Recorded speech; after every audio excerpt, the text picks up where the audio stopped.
If you're the kind of person who thinks you'd know immediately, without a doubt, if the person sleeping next to you every night was living a double life, I used to think that too. I want you to remember that feeling while you listen to this, because by the end of it, you're going to understand exactly how a smart, careful, detail-obsessed woman can miss the biggest lie of her life. This is my story. Every word of it is true. Only the names have been changed for reasons that will become very obvious. My name is Rachel. I was 34 years old when my marriage ended in the space of about 11 minutes, standing barefoot in my own hallway, holding a phone that was recording audio I would replay so many times over the following weeks that I could recite it in my sleep. But the affair wasn't even the real story. The affair was just the door. What was behind that door was something I still have trouble saying out loud. 3 years later, even now, even having lived through the whole ugly aftermath, even having come out the other side.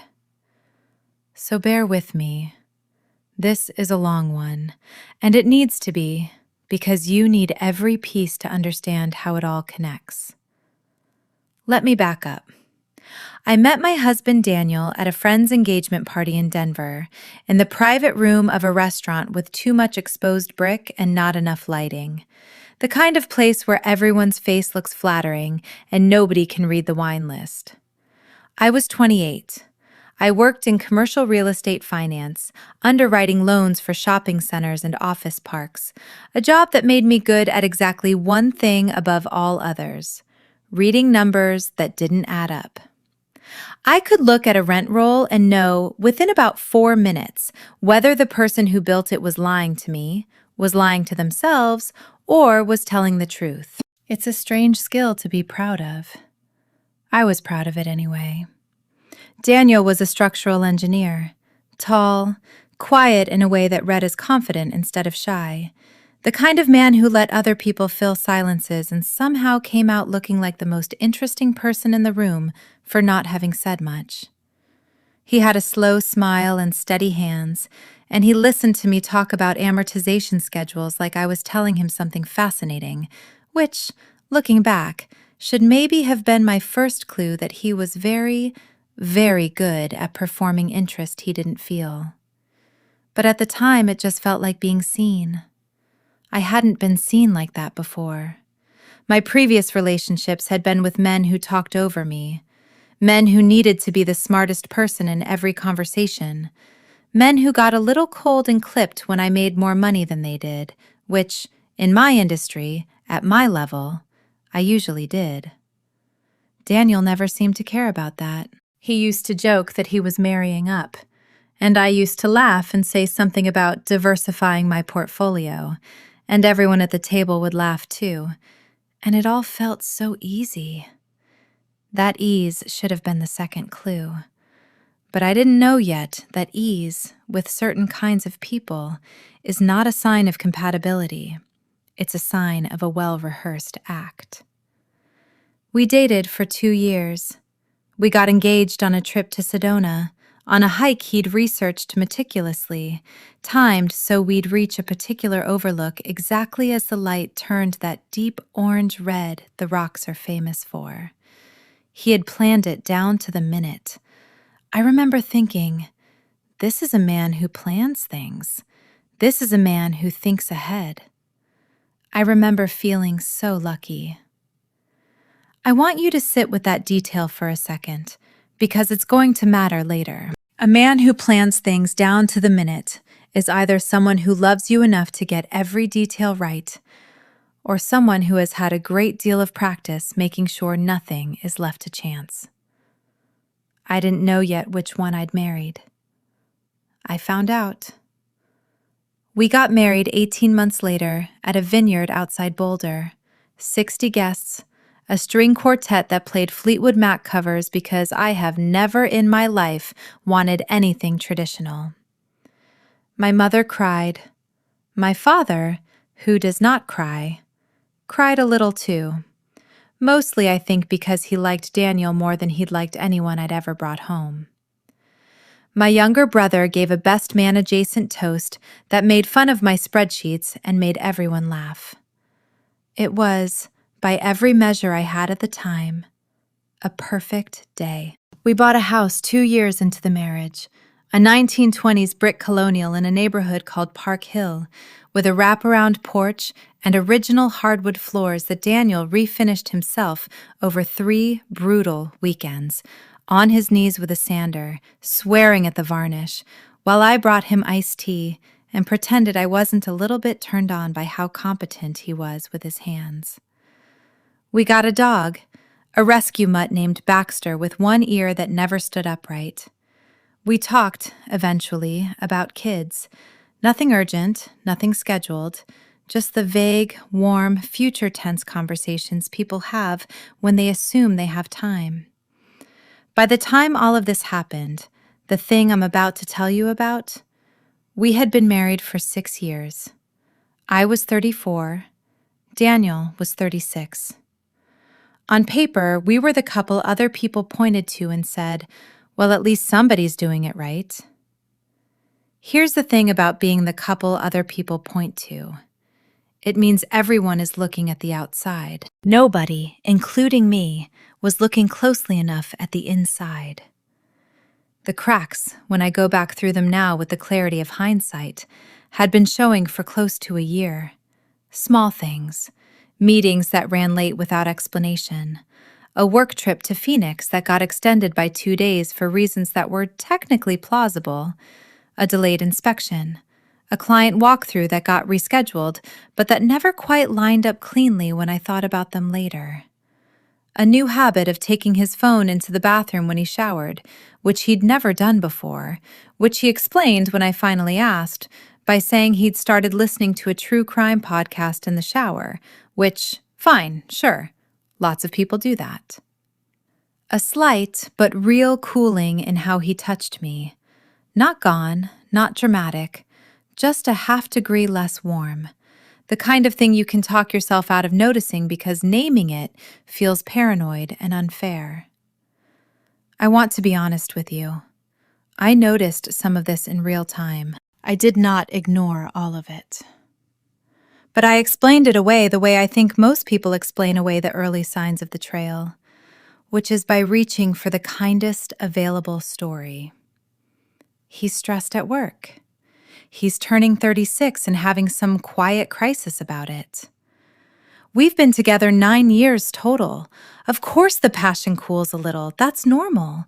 That's what every article about long marriages says. Don't be the woman who blows up a good marriage because she read too many magazine quizzes. So I didn't blow anything up. I kept underwriting shopping centers. I kept walking Baxter around Park Hill in the evenings. I kept believing the kindest available story. Right up until the night I came home 4 days early from a work trip, and the kindest available story became impossible to tell myself anymore. I was in Charlotte for a due diligence trip on a portfolio of retail properties my firm was underwriting for acquisition. 4 strip malls and a mid-size regional mall anchored by a department store that was clearly circling the drain, which is a whole other story about the death of American retail that nobody asked me to tell tonight. The trip was supposed to run Monday through Friday. By Wednesday afternoon, the client had pulled 2 of the 5 properties from the deal after their own environmental report came back with a soil contamination issue nobody had disclosed. And there was suddenly nothing left for me to do in Charlotte except sit in a Marriott and wait for lawyers to send emails. My colleague Priya, who'd flown out with me, decided to stay and visit her sister in Raleigh for the weekend. I decided to go home. I didn't tell Daniel. I want to be very clear about that, because later, when this whole thing became a story I had to tell over and over, to my lawyer, to my parents, to a detective, eventually to a judge, that detail came up every single time, and every single time, people wanted to know why. Why didn't I call him? Why didn't I text, "Hey, coming home early, surprise"? The honest answer is that I wanted to surprise him. That's it. That's the whole reason. We hadn't had a real date night in almost 2 months. I'd been slammed at work, he'd been slammed on a bridge retrofit project that had him doing site visits 3 states away, and I missed him in the specific physical way you miss someone you've built an entire life next to. I pictured walking in, dropping my bag, ordering Thai food, putting on the ridiculous rom-com he always complains about but always ended up enjoying anyway. I wanted one normal, soft evening with my husband. That was the entire plot of the surprise I was planning. I promise you, there was no detective instinct involved. Not yet. My flight landed at Denver International a little after 6. I took a rideshare home instead of calling Daniel for a pickup, still holding on to the surprise. Baxter's ears went up when he heard my key in the lock, and he came skidding around the corner from the kitchen, nails clicking on the hardwood. And for one whole, entire, blissful 30 seconds, everything was completely normal. I crouched down and let him lick my face, and I laughed, actually laughed out loud, alone in my own front hallway, happy to be home. Then I heard the shower running upstairs, and a voice that was not Daniel's. I want to describe this next part carefully, because I've relived it enough times that I can tell you the exact texture of it. It wasn't a scream, or a dramatic gasp, or anything like what you'd see in a movie. It was a woman's laugh, light, easy, familiar in its cadence in a way that made something in my stomach drop before my brain had even consciously registered why. And then Daniel's voice, low, saying something I couldn't make out, followed by more of that laugh. Baxter trotted toward the stairs, tail wagging, completely unbothered, because dogs don't understand betrayal. They just understand that people they love are nearby. I stood in the hallway with my suitcase handle still in my hand, and every instinct I had, every single one, told me to walk up those stairs and start screaming. I did not do that. I want to tell you why, because it matters for everything that happened after. I am, professionally, a person who has spent 12 years learning that the first version of a story you're told is very rarely the whole story. When a property owner hands me a rent roll that shows 95% occupancy, my job is not to believe the number. My job is to go verify the number, walk the property, check utility usage, cross-reference tenant names against business licenses because the number on the page and the truth on the ground are 2 different things, and the gap between them is where all the risk lives. I had built an entire career on the principle that you do not react to the story someone hands you. You gather the facts first. Only then do you act. So instead of running up the stairs, I did something that, looking back, I think saved me. Not from pain. Nothing could have saved me from the pain, but from being talked out of what I knew was true. I took out my phone, opened the voice memo app, and hit record. Then I set my suitcase down as quietly as I could, and I walked, sock-footed, up the stairs, staying close to the wall where I knew from 6 years of living in that house, the floorboards didn't creak. The bedroom door was open maybe 8 inches. I didn't push it further. I didn't need to see anything. I needed. Some cold and clinical part of my brain insisted. Evidence, not a confrontation. Evidence first. Confrontation later, on my terms, not in a moment of blind panic that he could talk his way out of. The shower was running in the ensuite bathroom, and through the crack in the bedroom door I could see the corner of our bed, and Daniel's phone sitting on the nightstand, screen lit up. And I could hear them, him and whoever she was, talking over the sound of the water, easy, intimate. The kind of talk that comes from people who have done this many, many times before and have stopped being careful about it. So tired of pretending at these things, the woman's voice said. Your sister looks at me like she knows something. Vanessa doesn't know anything, Daniel said, and his voice had a texture to it I'd genuinely never heard directed at me. Looser, warmer, almost boyish.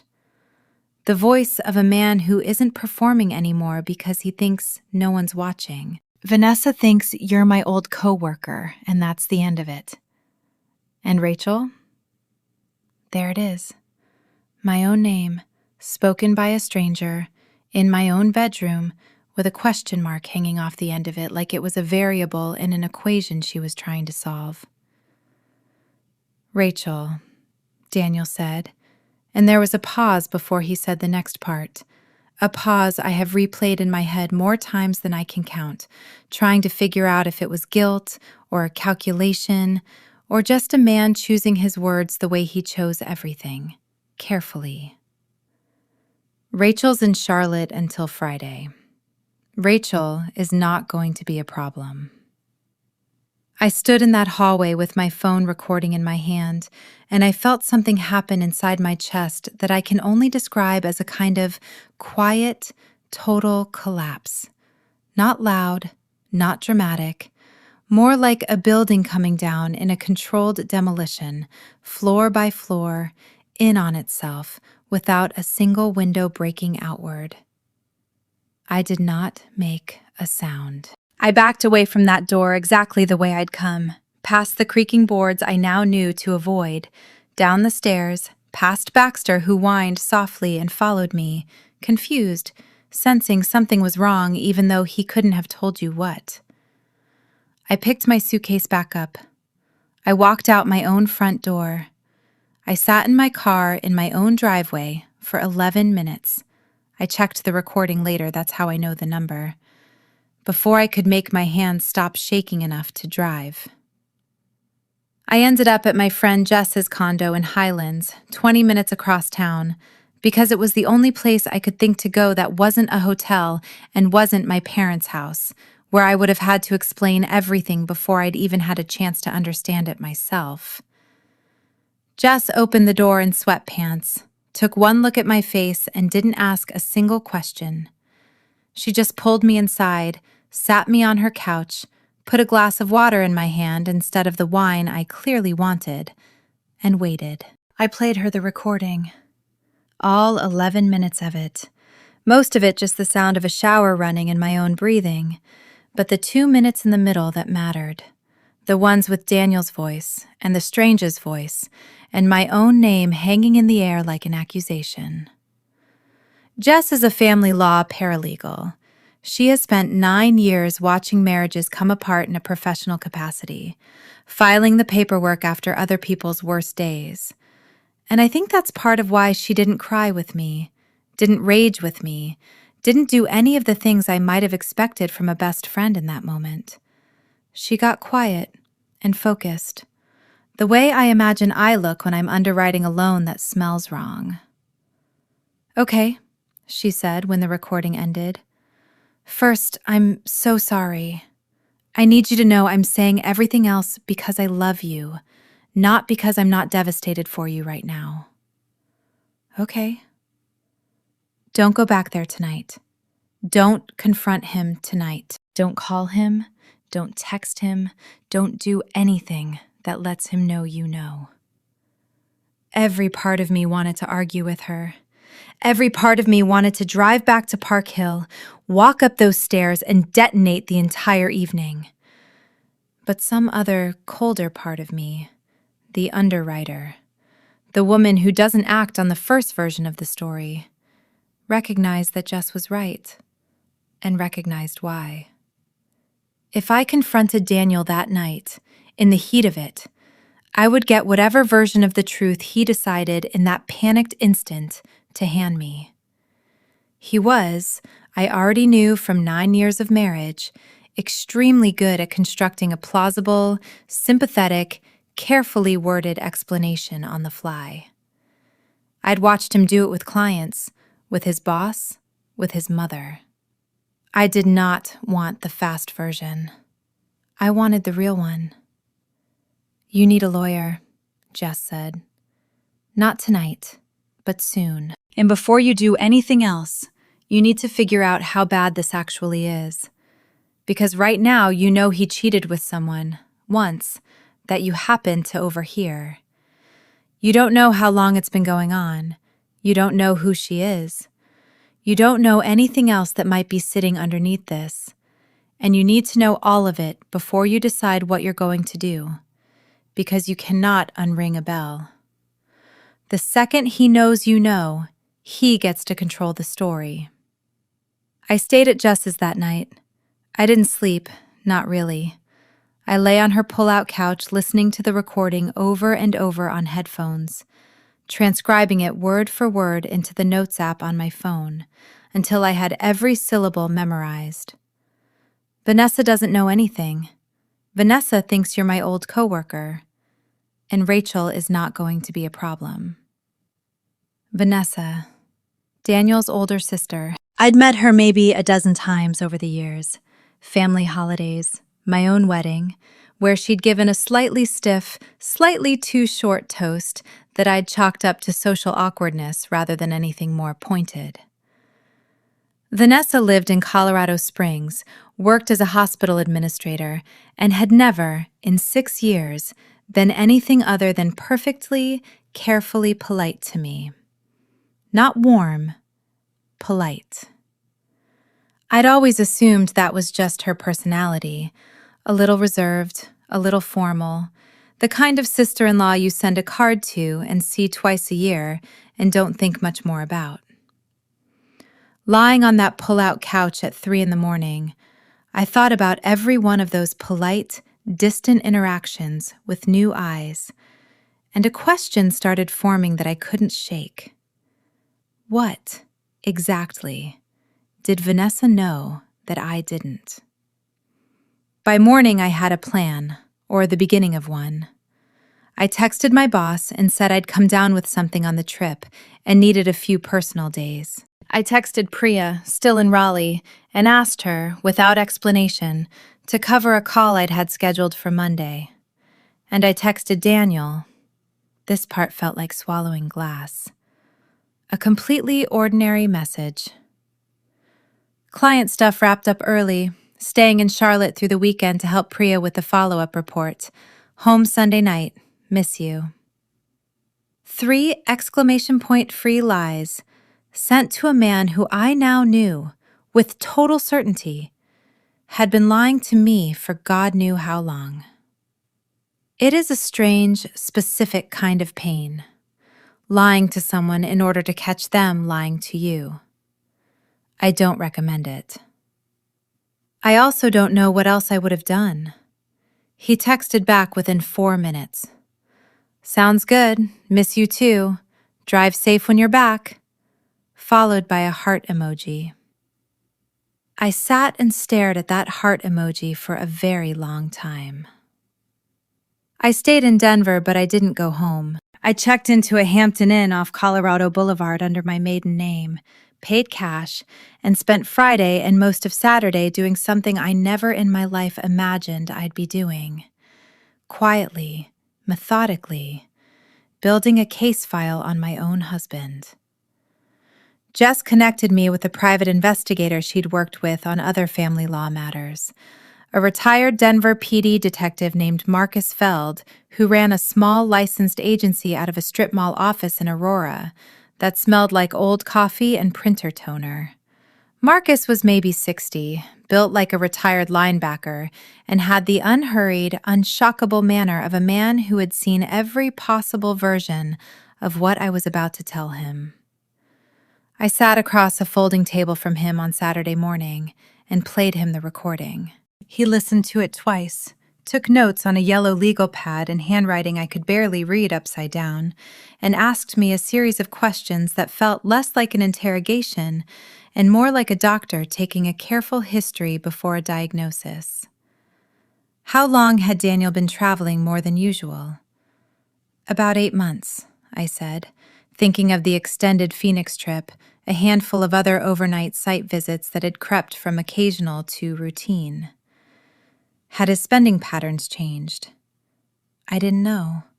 We kept mostly separate accounts with a shared household account for the mortgage and bills, a system we'd set up early in the marriage that I'd always thought of as sensible and modern.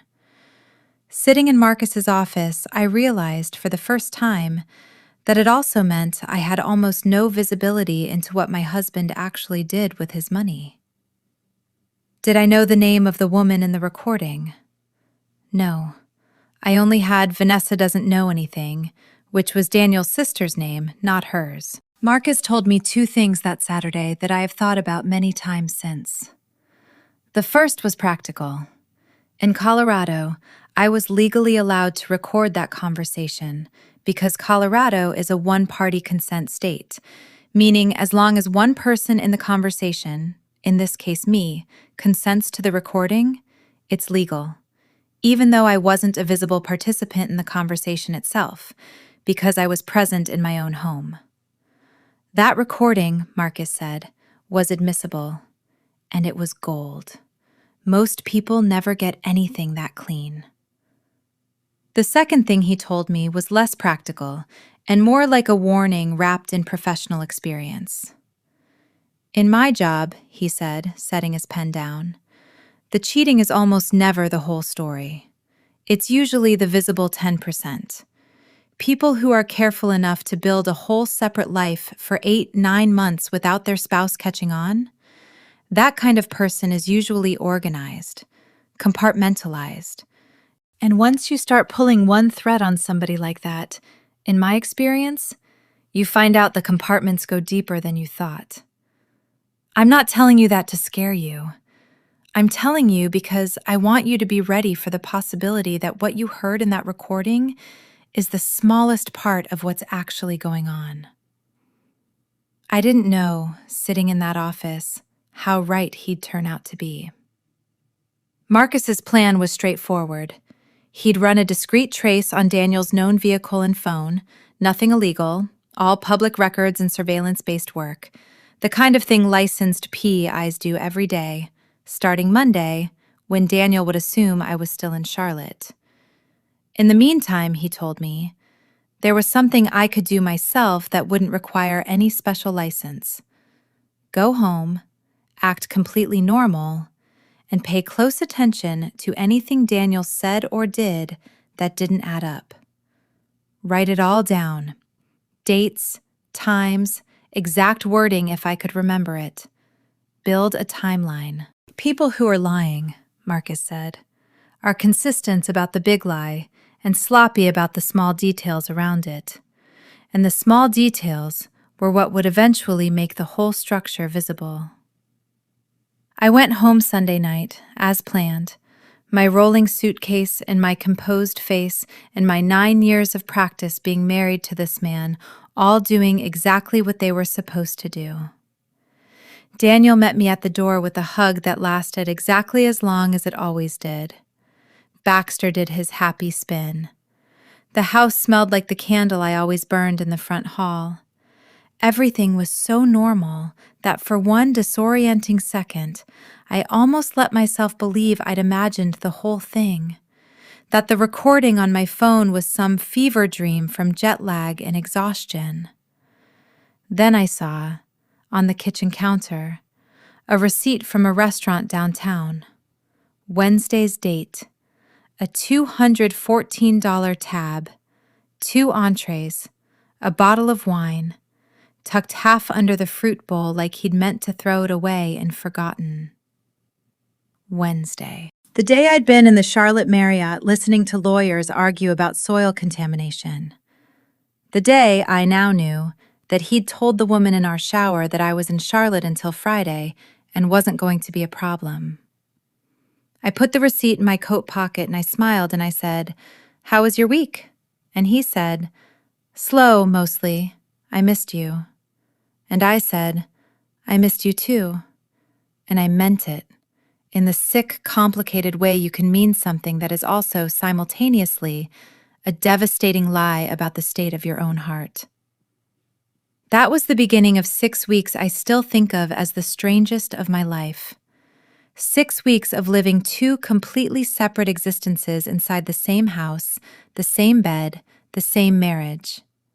On the surface, date nights, grocery runs, a weekend trip to visit his parents in Fort Collins that I somehow got through without screaming at anyone.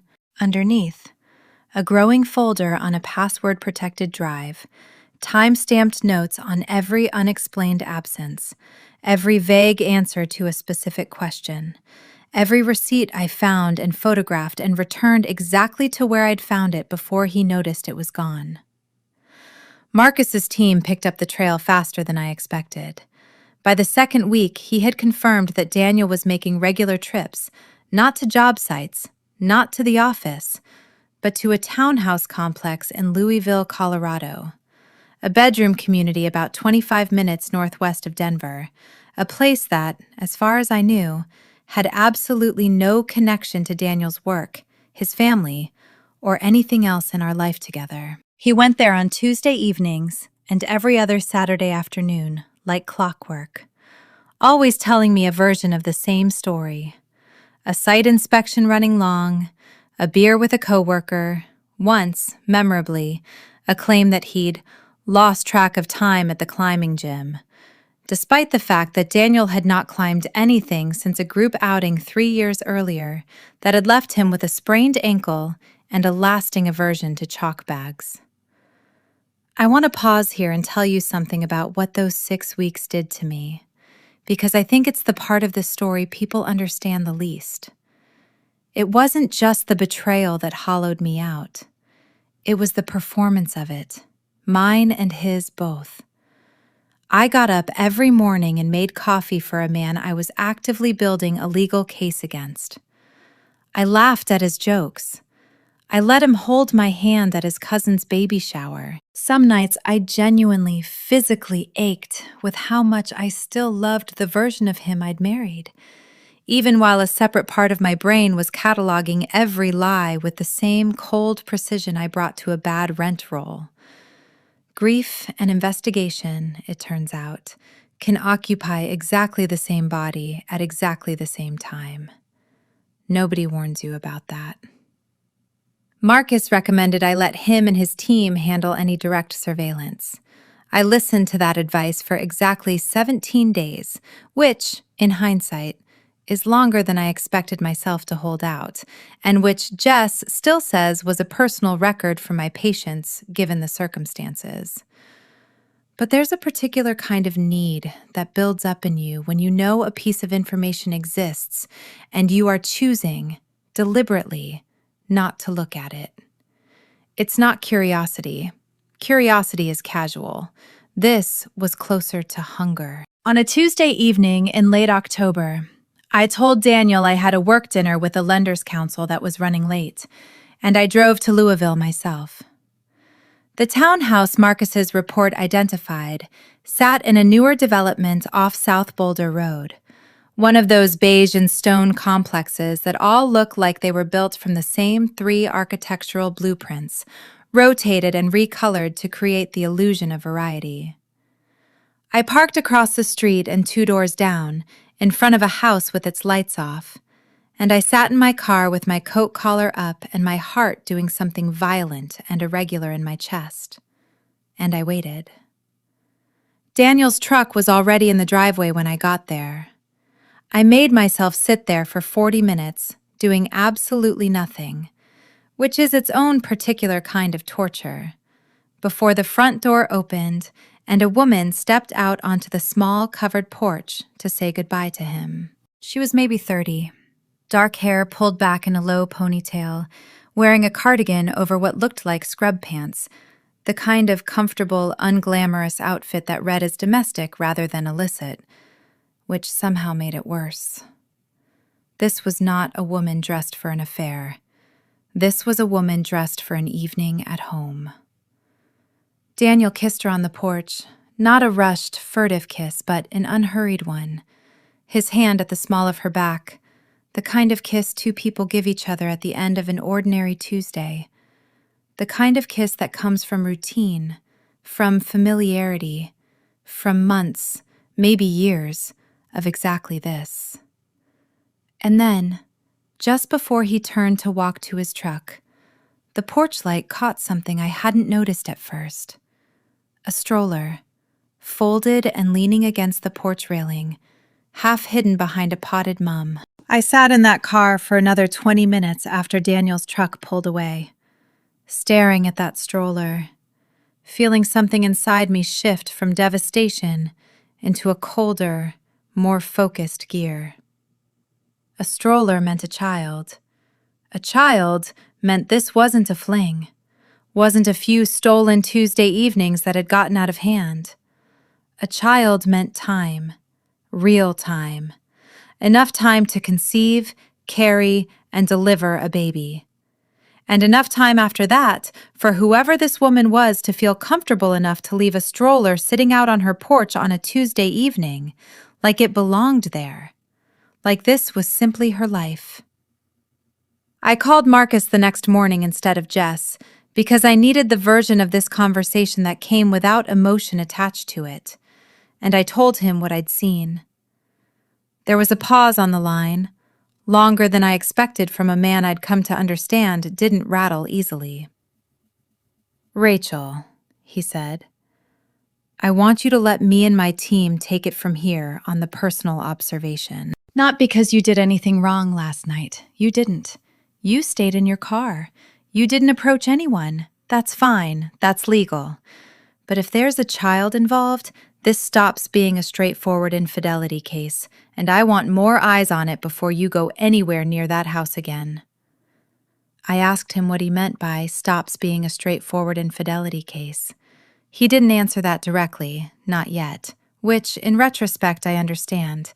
He didn't have enough to tell me anything concrete, and he was, I think, trying to protect me from speculation that might turn out to be wrong.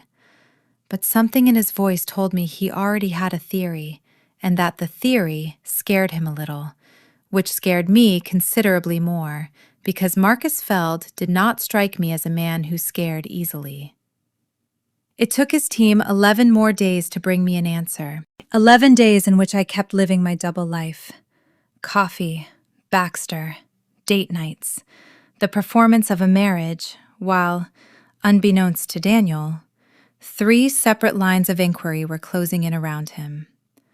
Marcus's surveillance on the Louisville property, a record search Jess had quietly initiated through channels I still don't fully understand, and, it would turn out, a fact that had been sitting in plain public record the entire time, filed in a county clerk's office 400 miles away, waiting for anyone to think to look for it. Marcus asked me to come back to his office instead of telling me over the phone, which I understood. The moment I sat down across from him was itself a kind of warning. He had a manila folder in front of him, and he didn't open it right away. He asked me, first, if I was sitting somewhere I could stay sitting for a while. I told him yes. He opened the folder. The woman in the townhouse, he told me, was named Claire Okafor Bennett, 31 years old, a registered nurse at a hospital in Boulder.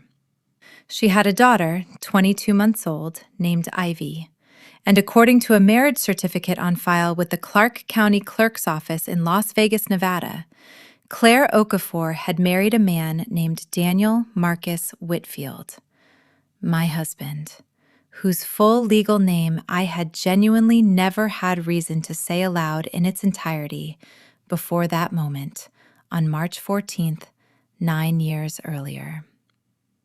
I did the math before Marcus even had to say it out loud. 9 years earlier was 14 months before Daniel and I got engaged in Sedona. It was almost 3 years before Daniel and I got married at that vineyard outside Boulder, in front of 60 guests and a string quartet playing Fleetwood Mac. "There's no divorce filing," Marcus said quietly. "Not in Nevada, not in Colorado, not in any of the 12 other states we checked based on his known travel and family connections. As far as any public record shows, Rachel, Daniel is still legally married to Claire Okafor, which means, and I want you to hear this from me now, gently, before you hear it from anyone else. As far as the law is concerned, your marriage to Daniel may never have been legally valid in the first place. I would like to tell you I had some dignified, composed reaction to that sentence. I did not.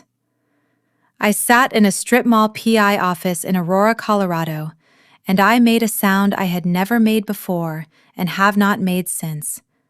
Not quite a sob, not quite a laugh. Some horrible hybrid the human body apparently manufactures specifically for moments like that one. 6 years of marriage. 9 years if you counted from the engagement. A house we'd bought together, refinished together. A dog we'd rescued together. 100 conversations about maybe someday having kids of our own. And none of it, according to the state of Colorado, had ever actually been a marriage at all. I had spent 6 years as, legally, nothing. Not a wife, not even, technically, the other woman, since I hadn't known there was another woman to be other than. I was something the law didn't have a clean word for, and Marcus, to his credit, didn't try to invent one for me. He just let me sit with it. When I could talk again, the first coherent question I managed was the obvious one. Why? Why marry me at all if he was still married to someone else? Why not just leave Claire, get a real divorce, and marry me properly if he wanted a second life so badly? Marcus didn't have an answer to that. That wasn't the kind of question public records could resolve. But he had a theory, based on 20-some years of working cases that rhymed with this one, and he offered it to me carefully, as a theory and not a fact. Sometimes, he said, guys like this don't actually want to choose. They want both. They compartmentalize so completely that in their own head, it doesn't fully register as a betrayal, because each life gets to stay clean in its own box. And sometimes, he added, there's a financial angle. I'd want to know a lot more about what accounts, what property, what insurance policies exist on both sides before I ruled that out. That last sentence would turn out to be the most important thing anyone said to me during those entire 6 weeks, though I didn't understand why yet. There was one more piece of information in Marcus's folder, and it was the one that made the whole shape of the last 9 years finally, sickeningly, click into place. Listed as a witness on the 2016 Nevada marriage certificate, alongside a name I didn't recognize, was a second signature. Vanessa Whitfield, Daniel's sister. The reserved, polite, slightly too formal sister-in-law I'd known for 6 years. She hadn't just known about Claire. She had stood in a chapel in Las Vegas 9 years ago and signed her name as a legal witness to her brother's first marriage, the marriage that made mine, whatever it had been, impossible. I didn't sleep the night after I learned about Claire and Ivy and the marriage certificate with Vanessa's signature on it. I lay in the guest room of the house I now understood in some strange legal sense I might never have actually owned any claim to, and I made a list, on a legal pad, of every joint account, every policy, every piece of paperwork Daniel and I had ever signed together. It was a long list. 9 years is a long time to build a paper trail with someone. Jess connected me with a family law attorney named Priscilla Ahn the following morning. Not the same Priya from my work trip, a coincidence of names that felt almost comic given everything else happening, though I didn't find it funny at the time. Priscilla had handled 2 bigamy-adjacent cases in her career, which, she told me, with a dry kind of gallows humor I appreciated more than I expected to, made her practically a specialist by Colorado standards, since it comes up so rarely most family lawyers go their whole careers without seeing one. She explained the legal landscape to me in terms that were somehow both reassuring and devastating at once. Under Colorado law, A marriage entered into while one party is still legally married to someone else is void from the start, not voidable, not something that requires a formal annulment process to invalidate, but void, as though it never legally existed, full stop. That meant, technically, I didn't need a divorce from Daniel. I needed a declaration of invalidity, a legal document confirming, on paper, that the marriage had never been valid in the first place. But, and this was the part that mattered enormously, Colorado law also allowed for something called a putative spouse doctrine, which existed precisely for situations like mine. A person who married in good faith, believing the marriage was legally valid, without knowledge of an impediment like an existing marriage. A putative spouse, Priscilla explained, could still be entitled to many of the same financial protections a legal spouse would get in a divorce. Division of property acquired during the marriage, support, a share of what we'd built together. Because the law recognized that I hadn't done anything wrong and shouldn't be left with nothing simply because Daniel had lied to me for 6 years. "You have an extraordinarily strong case," she told me, in the calm, measured tone I imagine she used to deliver both very good and very bad news. "The recording, the marriage certificate, the pattern of deception. This isn't a case where anyone is going to seriously argue you knew or should have known. But I want to walk through your financials with you in detail before we go any further, because I want to understand exactly what Daniel has access to, what's in both your names, and whether there's anything that concerns me beyond the marital fraud itself." That last sentence turned out to be doing a great deal of work. Priscilla brought in a forensic accountant, a soft-spoken, exacting woman named Diane Oyalaran, to go through 9 years of financial records, our joint household account, my individual accounts, Daniel's individual accounts as far as we could access them, mortgage documents, retirement accounts, and, critically, insurance policies.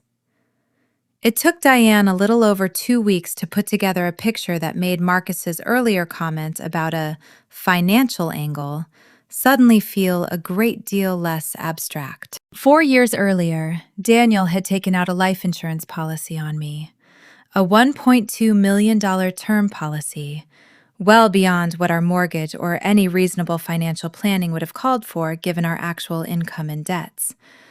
I remembered signing something around that time. Daniel had framed it as smart, responsible planning, the kind of grown-up thing people our age were supposed to do, and I remembered feeling faintly proud of us for being so mature about it. I had not, apparently, read the fine print closely enough to notice that Daniel was listed not just as beneficiary, which would have been unremarkable for a spouse, but as the policy's sole owner and payer, meaning he controlled it entirely, could have changed the beneficiary at any time without my knowledge, and had structured the premium payments to come out of an account I had no visibility into. Diane was careful in our meeting not to draw conclusions that weren't yet supported by evidence. A large life insurance policy is not, on its own, proof of anything sinister. Plenty of people overinsure out of caution rather than malice. But combined with everything else, a hidden marriage, a hidden family, a pattern of careful compartmentalization that had fooled me for the better part of a decade, Diane recommended, in language that was measured but unmistakably serious, that Priscilla loop in law enforcement sooner rather than later, both regarding the bigamy itself, which is a criminal offense in Colorado, not just a civil matter, and regarding the insurance structure, which she felt warranted at minimum a formal inquiry. I sat in Priscilla's conference room that afternoon and understood, with a clarity that felt almost like falling, that the man I had shared a bed with for 9 years, the man who refinished our floors on his knees, who cried a little at our own wedding, who let Baxter sleep between us on nights I couldn't fall asleep, might not just have been unfaithful to me. He might have been positioning himself, patiently, over years, in case he ever needed me to be worth more to him dead than I was to him alive. I did not know, sitting in that room, whether that theory was true. I still don't know, fully, even now, how far Daniel would have gone if none of this had ever come to light. But I knew, in that moment, that I was done being the last person to know anything about my own life. I told Priscilla to bring in the detective. Before I let Priscilla bring in the detective, I did one thing that, looking back, might have been reckless, but that I don't regret. I called Vanessa. I want to explain why, because at the time even Jess thought it was a mistake. Tipping our hand, she called it, giving Daniel's side advance warning before we had everything locked down legally. And she wasn't wrong that it was a risk. But I had spent 6 years watching this woman sit at Thanksgiving tables and baby showers and my own wedding, carrying a piece of knowledge that could have saved me years of my life if she'd ever once decided to hand it to me. And some part of me needed to look her in the eye, even just over the phone, and ask her why she hadn't. She picked up on the third ring. I didn't ease into it. I told her I knew about Claire. I told her I knew about Ivy. I told her I had a copy of a marriage certificate from Nevada with her signature on it as a witness. There was a long silence on the line, long enough that I genuinely wondered if she'd hung up. And then Vanessa did something I hadn't expected. She started crying. And not the composed, damage control crying of someone caught in a lie, but something rawer. Something that sounded like relief mixed with years of accumulated guilt finally being allowed to surface. I told him, she said through the crying. I told him for years he needed to fix this before it blew up your whole life, not just his. He kept saying he was going to handle it. He kept saying Claire wouldn't sign the divorce papers, that she was being difficult about the terms, that it was almost done every single time I asked. I asked her, as steadily as I could manage, why she'd witnessed the marriage to Claire in the first place, and why, in 9 years, she'd never once told me any of this. The story she gave me, and I want to be fair and say I have no way to independently verify every detail of it, only that it was internally consistent, and consistent with everything else Marcus and Priscilla's team had already found, was that Daniel and Claire had married young and fast. A Vegas trip during a rough patch in Daniel's 20s that Vanessa described as a mess from day one. 2 people who loved each other in a chaotic, combustible way, and who separated for good less than 2 years later, when Claire, according to Vanessa, moved to Boulder for nursing school, and the 2 of them agreed, informally, that it was over. What never happened, apparently, was the paperwork. Divorce in Colorado costs money and requires both parties' continued engagement with a legal process. And according to Vanessa, both Daniel and Claire had simply let it drift, unfinished, assuming, wrongly, catastrophically, that an unfiled divorce was functionally the same as no marriage at all, that nobody would ever check, that it didn't matter as long as neither of them tried to marry anyone else. Except Daniel had. He'd married me. And then, 4 years ago, according to Vanessa, Claire had reached back out, a chance reconnection at a mutual friend's funeral, of all things, and whatever had once burned between them reignited, and Daniel had simply added her back into his life the way you might reopen an old account you'd forgotten to close, rather than confront the mess of unfixing what he'd let sit broken for so long. He told me it was temporary, Vanessa said. Every year, for years, he told me he was going to end it with Claire, or end it with you, and actually deal with the divorce, and every year he just didn't. And I should have told you. I know I should have told you. I told myself it wasn't my marriage to blow up. I told myself it was his mess to fix. I was a coward, Rachel. I've been a coward for 6 years, and I let you build a whole life on something I knew was built on nothing. I asked her, finally, the question that had been sitting underneath everything else since Diane the accountant had shown me that insurance policy. Did she know anything about the life insurance Daniel had taken out on me? The silence that followed that question was different from the first one, shorter, but somehow heavier. And when Vanessa spoke again, her voice had changed, gone careful in a way that told me, before she said a single word, that whatever was coming next was going to be worse than anything she'd told me so far. I don't know anything for certain, she said slowly. But about 8 months ago, Daniel asked me, hypothetically, he said, just curious, how long it usually takes for a life insurance claim to pay out after an accidental death. I didn't think much of it at the time. I should have. I'm telling you now because I think you need to know, and because I am done protecting him from the consequences of things he did to himself. I would like to tell you I handled the next 48 hours with the same cold, methodical composure I'd managed for the previous 6 weeks. I did not. After I hung up with Vanessa, I sat on the floor of Jess's guest room.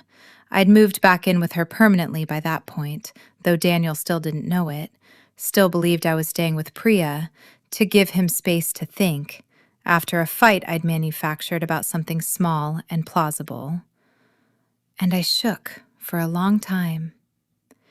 It is one thing to learn your husband has been unfaithful. It is a different, deeper kind of fear to learn that he might have been asking his sister, even hypothetically, even just curious, how quickly an insurance company pays out after an accidental death, while you are still living in the same house, sleeping in the same bed, eating food he sometimes cooked for you. I called Priscilla first thing the next morning, and within an hour, on her recommendation, I called Marcus.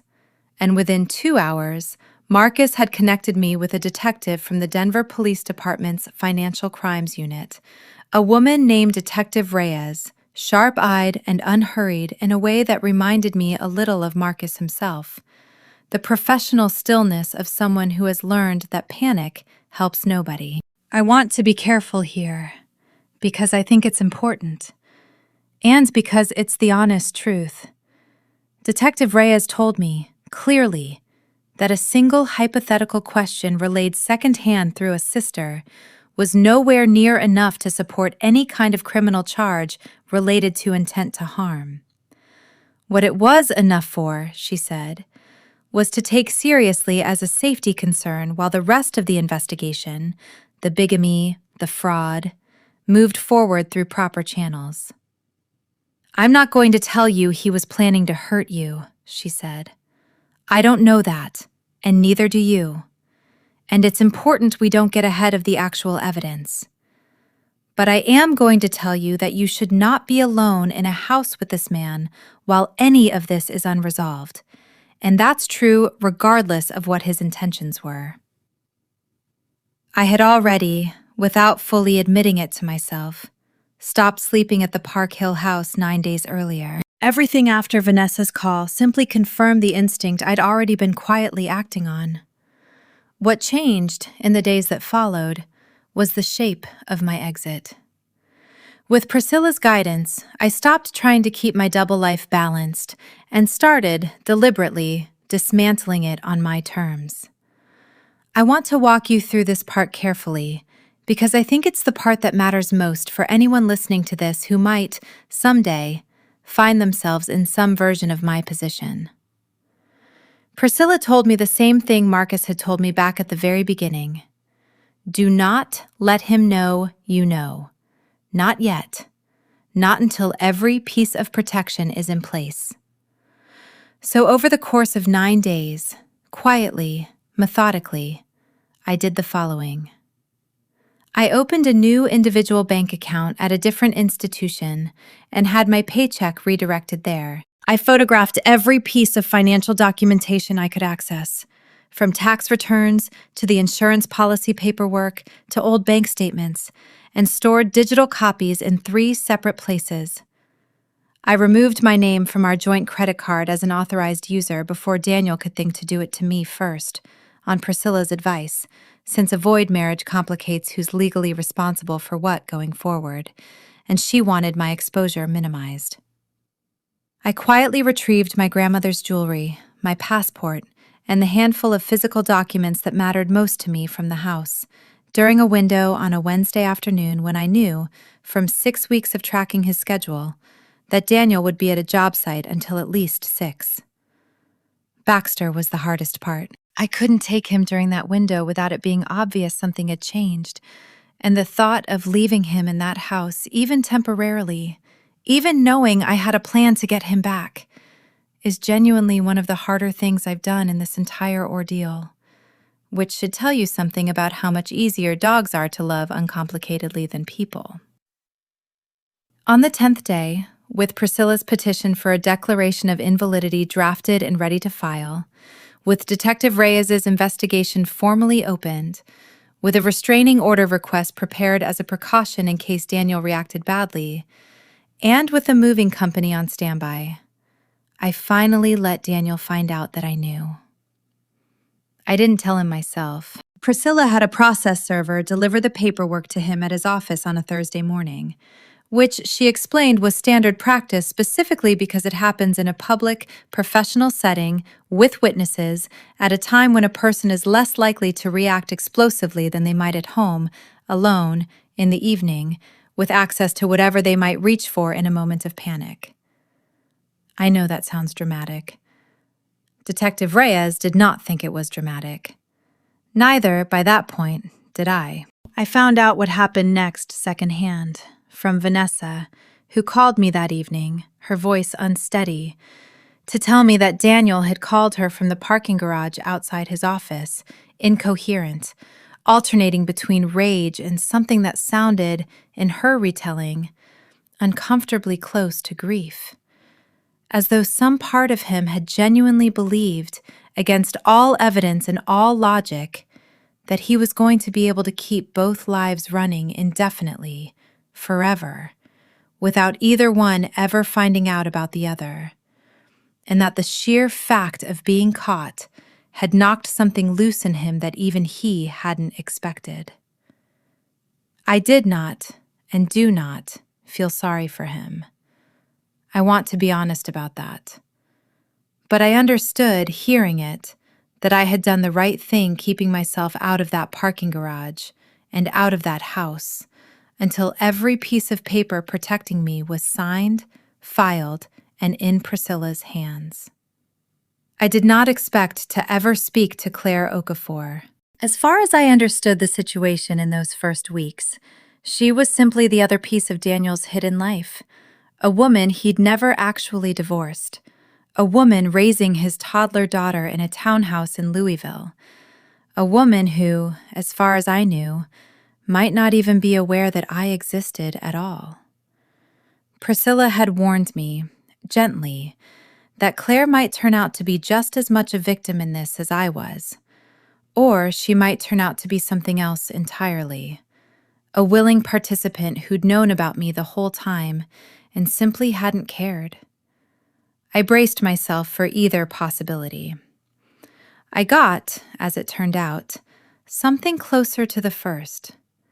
Claire reached out to me directly, about 3 weeks after the process server found Daniel in his office parking garage, through a mutual attorney contact, asking if I would be willing to meet.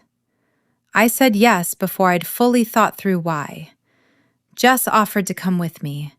I told her I needed to do this one alone. We met at a coffee shop in Boulder, neutral ground for both of us, on a gray Tuesday afternoon in November. Claire was already there when I arrived, sitting at a corner table with her hands wrapped around a mug she wasn't drinking from. And the first thing I noticed, absurdly, was how tired she looked.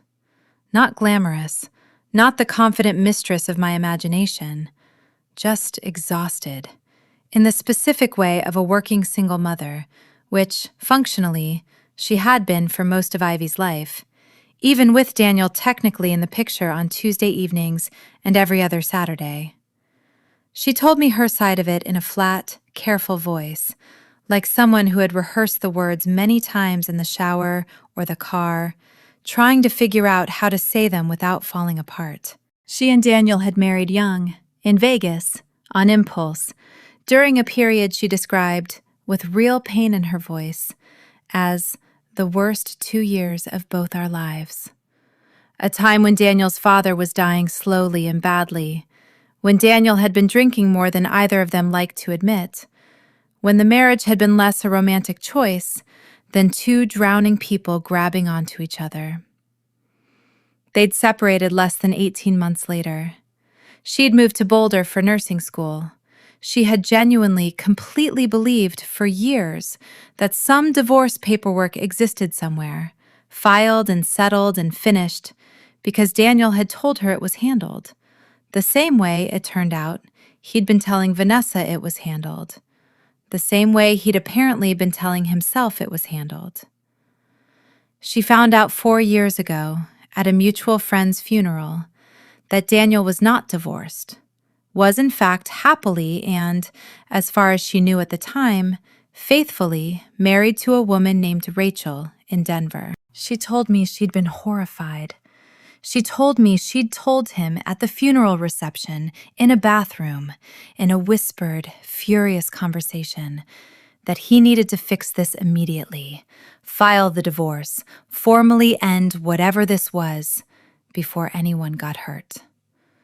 What happened instead, she said, her voice finally cracking, was that grief and old chemistry, and Daniel's apparently bottomless capacity for compartmentalization did what they did. And within 6 months, they were sleeping together again. And within a year, she was pregnant with Ivy. And by the time Ivy was born, Claire told me, she had made a series of choices she was deeply ashamed of. Choices she justified to herself one exhausted, sleep-deprived week at a time, always telling herself it would be resolved soon, always believing him when he said he was finally going to end things with me, always finding some reason to believe that this was the year it would actually happen. "I'm not going to sit here and tell you I didn't know I was doing something wrong," she said. I knew every single time he left my house on a Tuesday night and drove back to yours. I told myself a lot of things to make it feel survivable. That you two weren't really happy. That I'd tell you myself eventually if he wouldn't.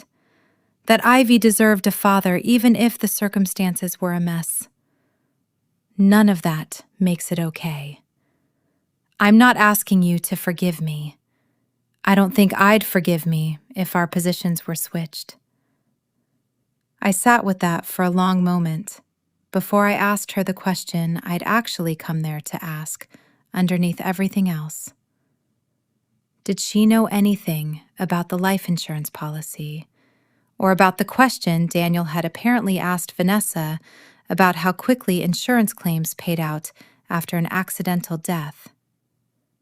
Claire went very still. She told me, and I believed her, that she'd had no idea about any insurance policy at all, that Daniel had never once discussed our joint finances with her, that as far as she'd understood things, financially, she and Daniel were entirely separate from whatever he and I had. But she told me something else. Something that made the back of my neck go cold in a way that had nothing to do with the coffee shop's air conditioning. About 6 months earlier, Daniel had asked her, almost in passing, whether she'd ever consider moving somewhere warmer. Arizona, maybe, or Texas, somewhere he could start fresh. Somewhere far enough away that complications wouldn't follow them. Neither of us said the word out loud, sitting in that coffee shop. But I think we were both thinking some version of the same thing. That Daniel had, at some point in the last year, begun quietly imagining a version of his future in which one of his two lives simply ceased to be an obstacle, one way or another, and that neither of us had any way of knowing, back when we were both still inside those lives, how far that imagining had actually gone. I didn't hear from Detective Reyes again for almost 5 weeks, which, I learned, is fairly normal for a financial crimes investigation. The unglamorous truth about this kind of case is that most of it happens in subpoenaed records and quiet phone calls to banks and insurance companies, not in dramatic stakeouts. And most of it takes far longer than any of the true crime podcasts I'd started compulsively listening to during that period made it seem like it should. When she finally called me in for an update in early December, she laid out what her team had been able to establish, careful, as always, to separate what they could prove from what they merely suspected. What they could prove, cleanly. Daniel had never filed for divorce from Claire at any point in any state, which made the bigamy charge, a felony in Colorado when a second marriage is entered into knowingly while a prior marriage remains undissolved, essentially airtight.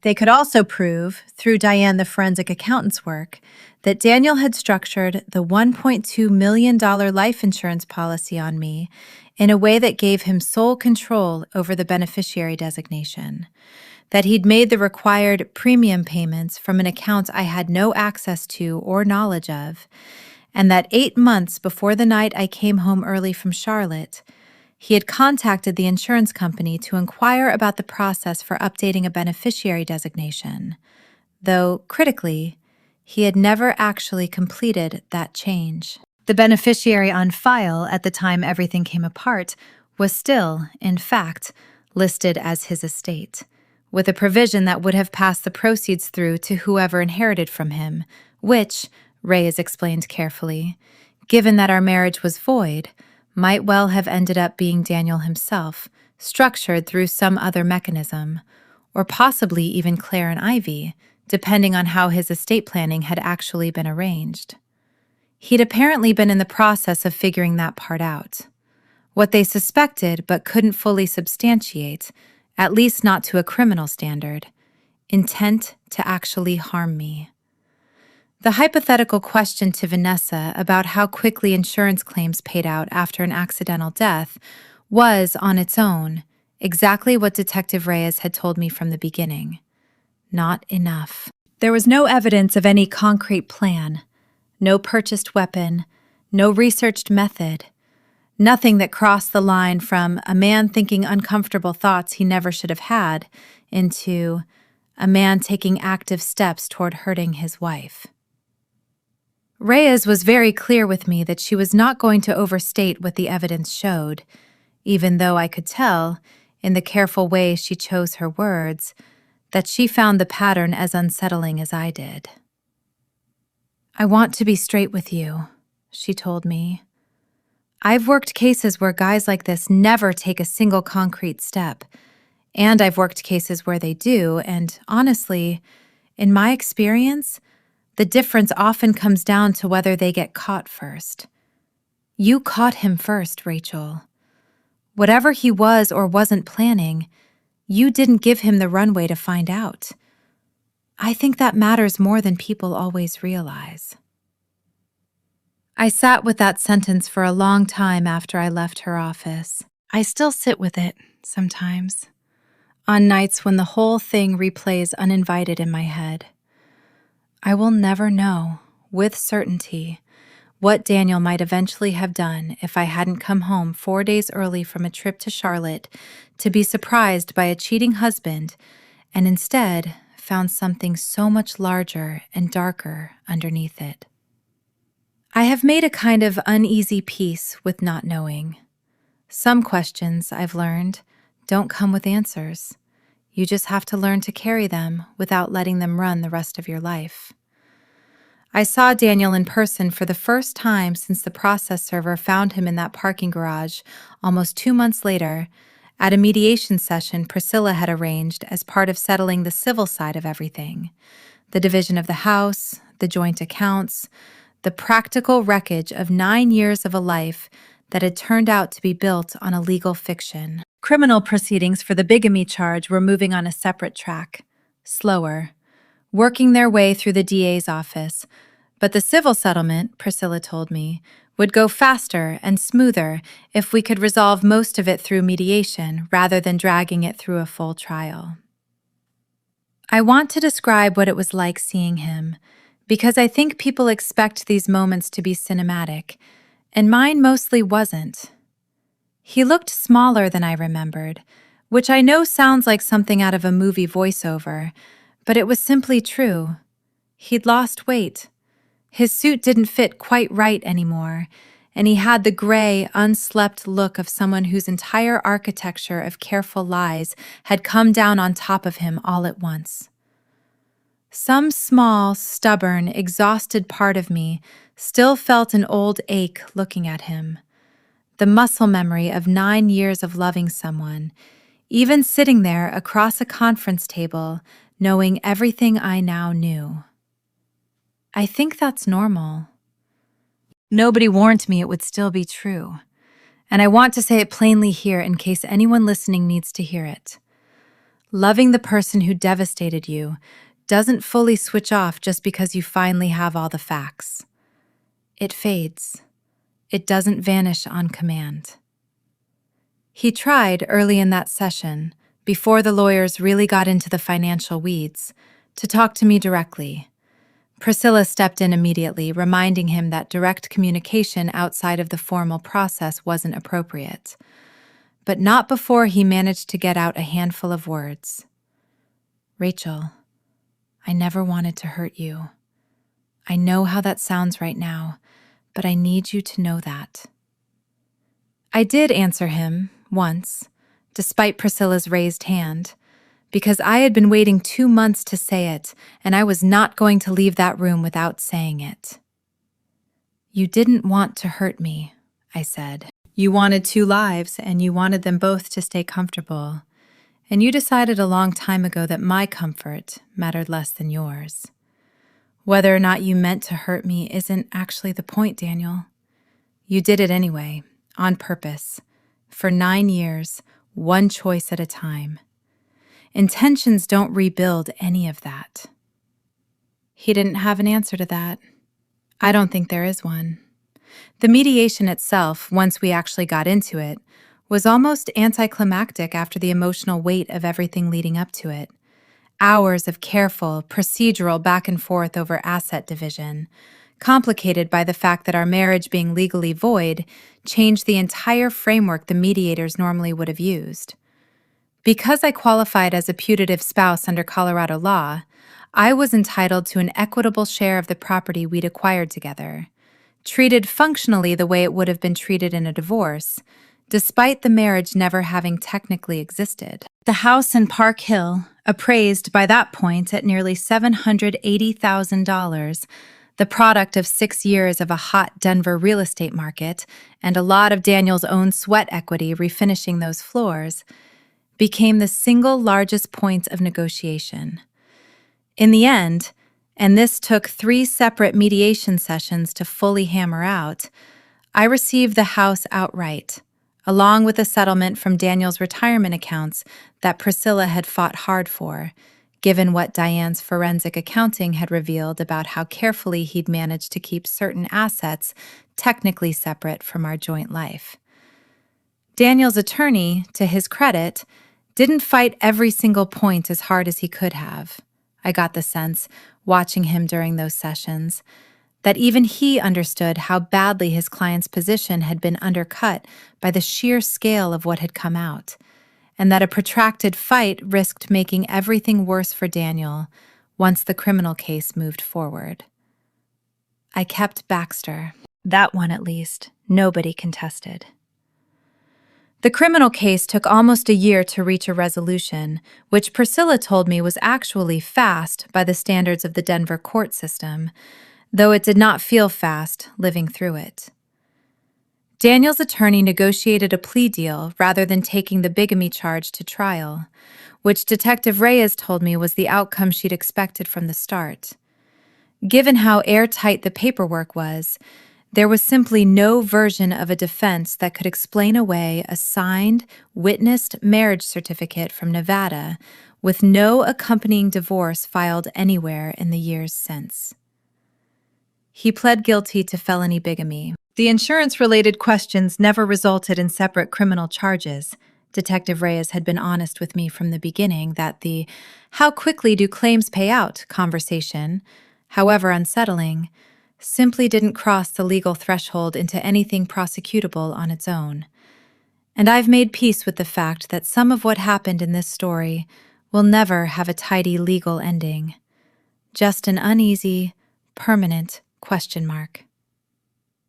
Under the plea agreement, Daniel received 2 years of probation, a substantial fine, mandatory counseling, and a permanent felony record that, Priscilla told me with a certain grim satisfaction, would follow him through background checks for the rest of his professional life, which mattered more than people might think in his particular industry, since structural engineering licensure boards take a hard look at anything involving fraud or dishonesty. I gave a victim impact statement at the sentencing hearing, which I hadn't originally planned to do. Priscilla had told me it was optional, and part of me wanted, badly, to simply be done with the whole process and never have to stand in a room and look at Daniel again. But Jess talked me into it in the end, with an argument I still think about. That the story didn't just belong to Daniel. That I'd spent 9 years having my own reality quietly overwritten by someone else's careful lies, and that standing up in that courtroom and saying, in my own words, exactly what that had cost me, was one small way of taking the pen back. I won't reproduce the whole statement here, but I'll tell you the last part of it, because it's the part I still stand by completely. I told the judge that the hardest part of this entire ordeal was not learning that my husband had cheated. People survive infidelity every single day. It is a common, survivable human failure, and if that had been the whole story, I believe I would have grieved it and moved forward in time, the way people do. The hardest part was learning that for 6 years, I had not actually had the thing everyone around me believed I had. I had not been a wife. I had been a woman living inside a story someone else had written for his own convenience, cast in a role I never consented to and never even knew I was playing. That, I told the judge, is a specific and devastating kind of theft. Not of money, though there was some of that too, but of years. Of choices I might have made differently if I'd had accurate information about my own life. 9 years is not a small thing to lose to somebody else's lie. Vanessa was in the courtroom that day, sitting several rows back, and she caught my eye briefly as I walked back to my seat after finishing the statement. I don't know exactly what passed between us in that look. Not forgiveness, not yet. That took longer. And honestly is still a work in progress even now. But something closer to acknowledgement. She had, in her own complicated, belated way, ended up being one of the people who helped me get free of the whole thing, once she finally stopped protecting her brother and started telling the truth. I don't think that erases 6 years of silence. I do think it counts for something. I want to talk for a while about what came after, because I think the after is the part these stories usually rush through, and I think that's a mistake. The dramatic reveal, the courtroom, the confrontation, those are the parts that make for a good hook, and I understand why. But if you've ever actually lived through something like this, you know the real work happens in the months and years afterward.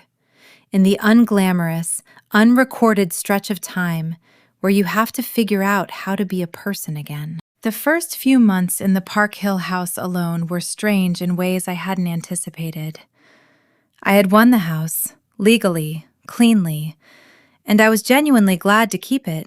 I loved that house, loved the porch, loved the floors Daniel had refinished, which is its own complicated thing to sit with, loving a physical object shaped by the hands of someone who had betrayed you that thoroughly.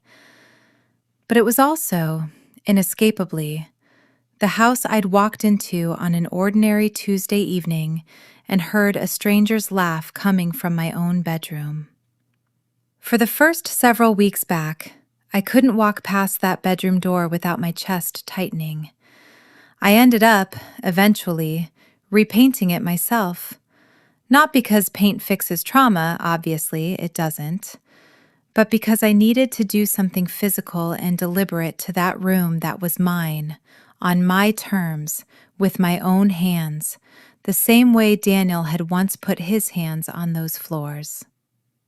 There's a kind of reclaiming that happens through small physical acts like that. I recommend it, for whatever it's worth, to anyone else standing in the wreckage of a house that still holds the wrong memories. I went to therapy, weekly at first, then bi-weekly, with a woman named Dr. Osei, who specialized, it turned out, in exactly this particular flavor of betrayal trauma. Not run-of-the-mill infidelity, but the specific disorientation of discovering that your entire understood reality had been fiction. She used a phrase early on that I've held on to ever since: epistemic injury. The idea that part of what makes this kind of betrayal so uniquely damaging isn't just the loss of the relationship, but the injury to your basic ability to trust your own perception of reality.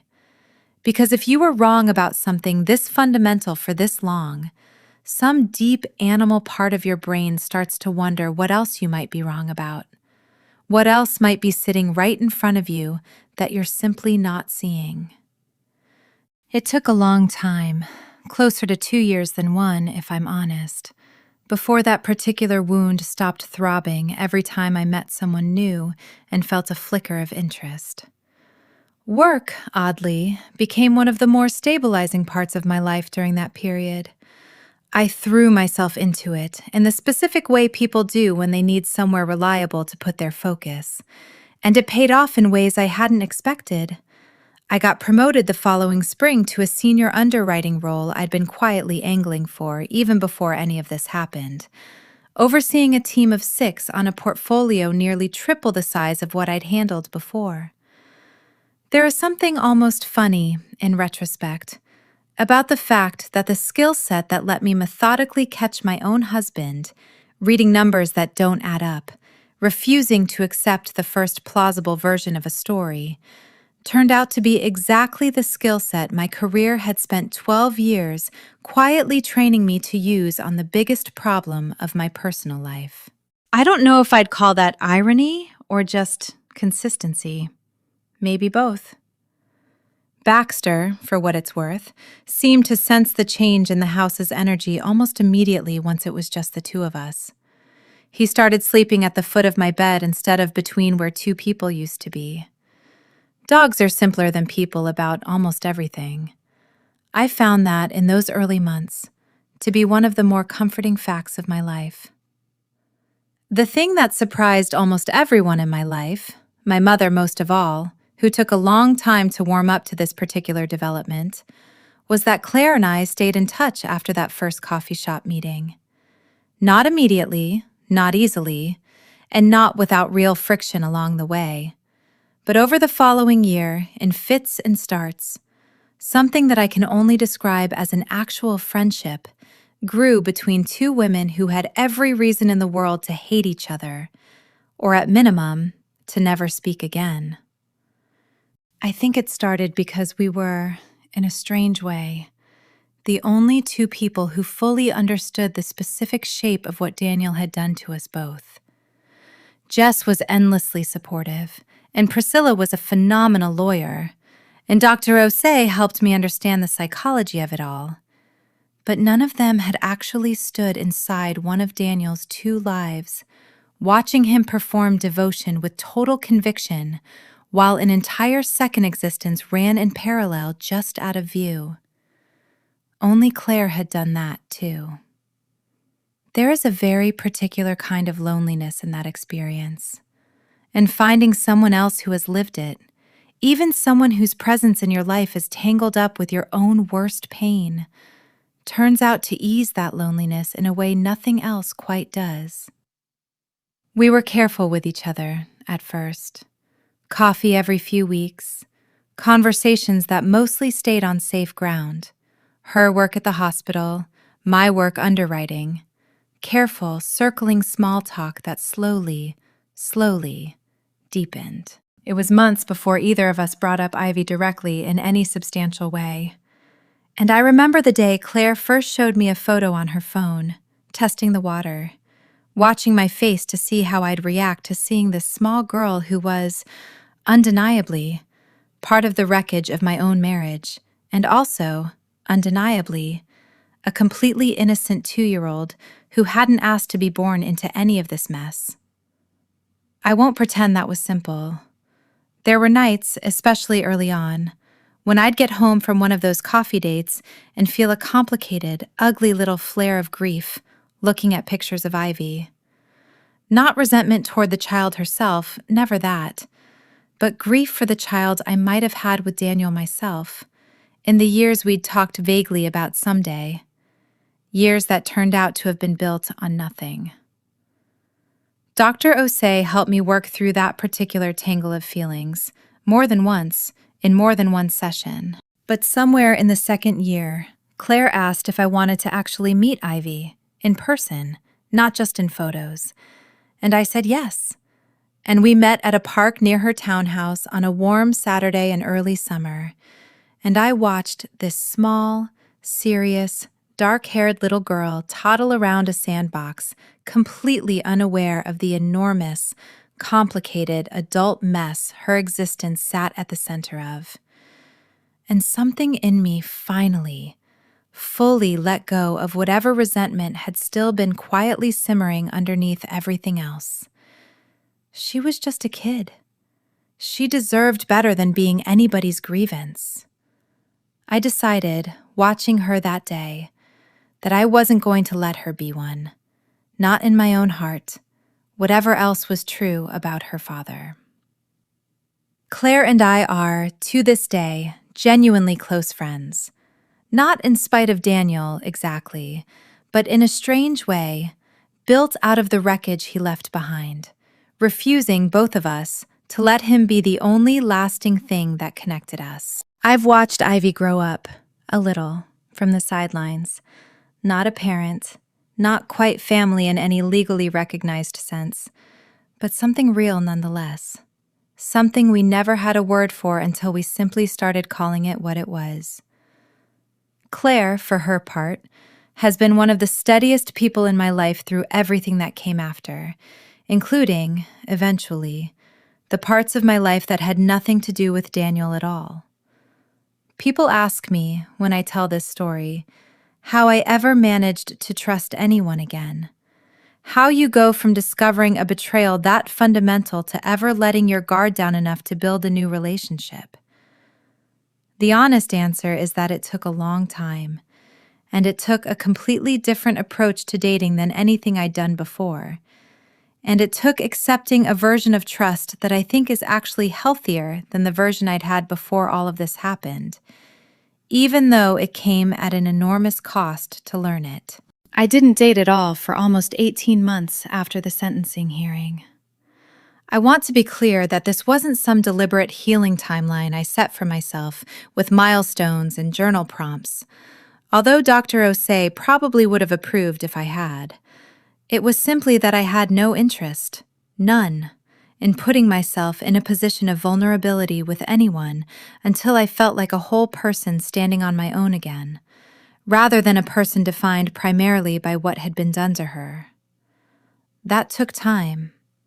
It took the promotion at work, and the repainted bedroom, and countless hours with Dr. Osei, and long, unglamorous walks with Baxter through Park Hill in every season, before I started to feel like Rachel again, rather than like the woman from the story everyone in my circle now knew. The one people got a certain careful look on their face when they mentioned. When I did eventually start dating again, I did it differently. I was, I'll admit, almost comically thorough in the early stages of anything. I ran background checks that would have made Marcus proud. I asked direct questions about marital history on second dates in a way that occasionally scared men off entirely, which, honestly, I decided was fine. Because any man unwilling to sit through a straightforward conversation about whether he had ever been married before was not a man I needed in my life going forward. I told this part of my story, eventually, to anyone I dated seriously enough to bring home to meet Baxter, not as some tragic confession, but as a simple, factual piece of context for why I might, occasionally, ask questions that seemed overly careful for the stage we were at. The men worth keeping around understood immediately. The ones who got defensive or annoyed by it told me everything I needed to know quickly, which I've come to appreciate as its own kind of gift. I met Owen almost 2 years after everything with Daniel finally wrapped up. A structural engineer, coincidentally, which made for an uncomfortable joke among my close friends for the first several months of dating him, until eventually it stopped feeling like an uncomfortable joke and just started feeling like an interesting, slightly ironic detail about a genuinely good man. Owen had been divorced once, straightforwardly, no hidden marriages, no secret families, a college relationship that had simply run its course in his late 20s, and he answered every single one of my careful, thorough, occasionally paranoid early questions with a patience that told me, gradually, that he understood exactly why I was asking them and didn't hold it against me. We got married 2.5 years ago in a small ceremony in my parents' backyard. Nothing like the vineyard wedding I'd had before. Deliberately, pointedly nothing like it. Because I did not want a single overlapping detail between the two. Vanessa came, which surprised some people who knew the full story, but by that point she and I had built something real out of the wreckage of her earlier silence. Something closer to an actual friendship than I ever would have predicted sitting in that mediation room years earlier. Claire came too, without Ivy, who was still a little young for a long evening wedding.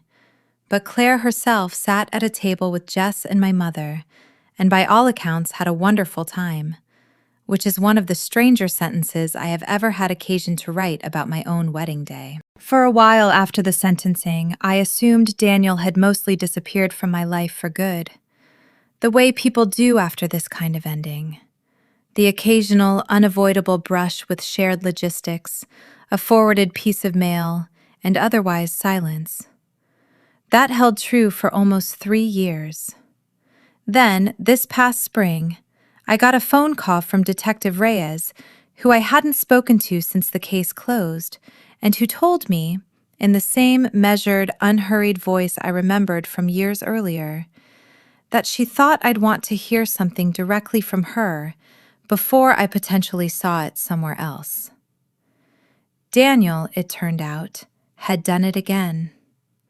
Not with Claire. She'd finally gotten her divorce finalized, cleanly, once the criminal case exposed the whole mess and forced the legal issue that had been sitting dormant for a decade.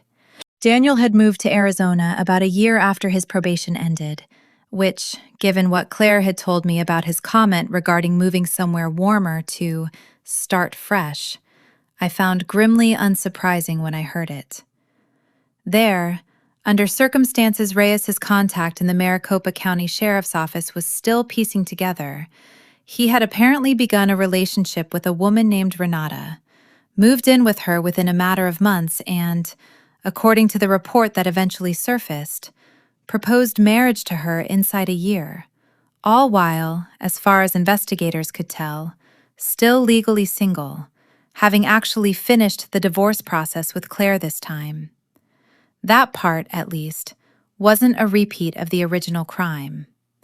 What was a repeat, and what led to Reyes's phone call, was the money. Renata, it turned out, was a moderately successful independent contractor with a healthy retirement account and a small rental property she'd inherited from an aunt. And over the course of roughly 10 months, Daniel had convinced her to add him to several of her accounts for simplicity, had taken out a joint line of credit against the rental property for a home renovation project that, as far as investigators could determine, never actually happened, and had, 3 weeks before their planned wedding date, quietly transferred a significant portion of the credit line into an account in his name alone before disappearing for 11 days, resurfacing only when Renata's own brother, an accountant himself, noticed the missing funds and called the police. He was arrested on financial fraud charges in Arizona and is, as of the recording of this, awaiting trial. Renata, Reyes told me, had reached out to Denver PD during the investigation, trying to understand Daniel's history, and had come across the record of my own case in the process, which is, Reyes said, part of why she wanted to call me directly, rather than let me stumble across a news article about it on my own. I sat with that phone call for a long time after I hung up. Part of me felt something I can only describe as a grim, unhappy vindication. The confirmation, finally, external and undeniable, that what happened to me hadn't been some singular, unrepeatable fluke of circumstance, some one-time descent into deception born out of a uniquely messy set of personal circumstances with Claire. It was a pattern. It was, apparently, simply who Daniel was. A structure he would rebuild with a new person the moment the last one collapsed. A house of cards he kept constructing over and over because, somewhere along the way, he'd decided that was easier than living honestly inside a single, real life. The other part of me, if I'm honest, felt something closer to grief all over again. Not for myself. That particular wound has scarred over as well as these things ever do. But for Renata, a woman I've never met and likely never will, who was, at that exact moment, sitting somewhere in Arizona doing the exact same math I once did in a hotel room in Denver, trying to figure out how many years of her life had just been quietly stolen out from under her. I reached out to her eventually, through a mutual contact Reyes helped arrange, cautiously, the way Claire had once reached out to me. We've only spoken twice, briefly, but I told her the same thing I wish someone had been able to tell me back when I was sitting on Jess's pull-out couch at 3 a.m, transcribing a recording word for word. That this isn't a reflection of anything wrong with her judgment. That some people build entire careers out of being extremely good at exactly this, and that the fact that she caught it, or her brother caught it on her behalf, long before it consumed a decade of her life the way it did mine, is its own kind of fortunate outcome, even though it doesn't feel that way yet. I get messages now from people who've heard some version of this story, through friends, through a local news piece a Denver reporter did on the case once the Arizona arrest made the pattern public record, through word of mouth in ways I still find a little surreal. A lot of those messages ask some version of the same question. Looking back, what were the signs, and how do you learn to trust your gut sooner than I did? I've thought about this a lot, enough that I can actually give a real answer instead of a vague, comforting platitude.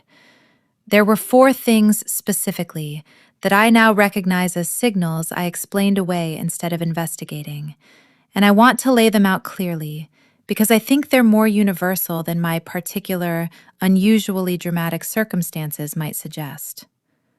The first was the ease. I mentioned this near the beginning, how effortless things always felt with Daniel, how little friction there ever seemed to be. I want to be careful here, because ease itself isn't a red flag. Plenty of healthy relationships genuinely are easy, built on real compatibility rather than performance. But I've come to believe there's a difference between ease that comes from 2 people who fit well together, and ease that comes from one person having simply gotten extremely good at giving you exactly what you want to hear. The tell, in retrospect, wasn't the ease itself. It was how rarely Daniel and I ever actually disagreed about anything substantial. For 9 years. Real intimacy involves friction sometimes. Its total absence, especially over that long a stretch, should have told me something. The second was the separate finances, structured in a way that felt modern and sensible at the time, but that, in practice, gave him 9 years of financial visibility into my life, while I had almost none into his. I'm not telling anyone listening to this that separate accounts are inherently a red flag. Plenty of healthy couples manage money this way for perfectly good reasons. But I'd encourage anyone in a long-term partnership, married or not, to make sure that separate doesn't quietly become opaque. And to check in periodically, honestly, about where things actually stand, rather than assuming that a system you set up once, years earlier, is still functioning the way you think it is. The third was the travel, and specifically the way I let each individual instance of unexplained lateness or extended trips get resolved in isolation, rather than looking at the pattern across all of them together. Any single late night, any single extended work trip has a perfectly innocent explanation you can construct for it. And often that explanation is even the true one. But patterns tell a different story than individual data points do. And I had spent 12 years training myself, professionally, to look for exactly that kind of pattern in other people's financial documents. And I simply never thought to apply the same discipline to my own life, because it felt disloyal, or paranoid, or unfair to a man I loved. I've since decided that noticing a pattern isn't the same thing as accusing someone. It's just paying attention. I wish I'd given myself permission to do that sooner. The fourth thing, and this is the one I think about most, was Vanessa's reserve. I had 6 years of small, quiet data points, a slightly stiff toast, a persistent formality that never warmed into real affection, a subtle carefulness in how she talked to me, and I chalked all of it up to personality, because personality is a comfortable, non-threatening explanation that doesn't require me to ask any further questions. In hindsight, I think some part of me may have sensed, at some low, unconscious level, that Vanessa was holding something back. And I think some part of me chose not to press on it because I wasn't ready, yet, to find out what it was. I don't say this to blame myself. I want to be extremely clear about that, because I've had to say this many times to myself in Dr. Osei's office, and I'll say it here too. Daniel is the one who built the lie, and Daniel is the only one responsible for it. But I do think there's real value in being honest about the moments where some quiet, ignored part of you already knew more than you were letting yourself act on. I haven't talked yet about the conversation with my parents, and I think I've been avoiding it a little, even in telling this story, because it was one of the hardest single conversations of the entire ordeal. Harder, in some ways, than the mediation.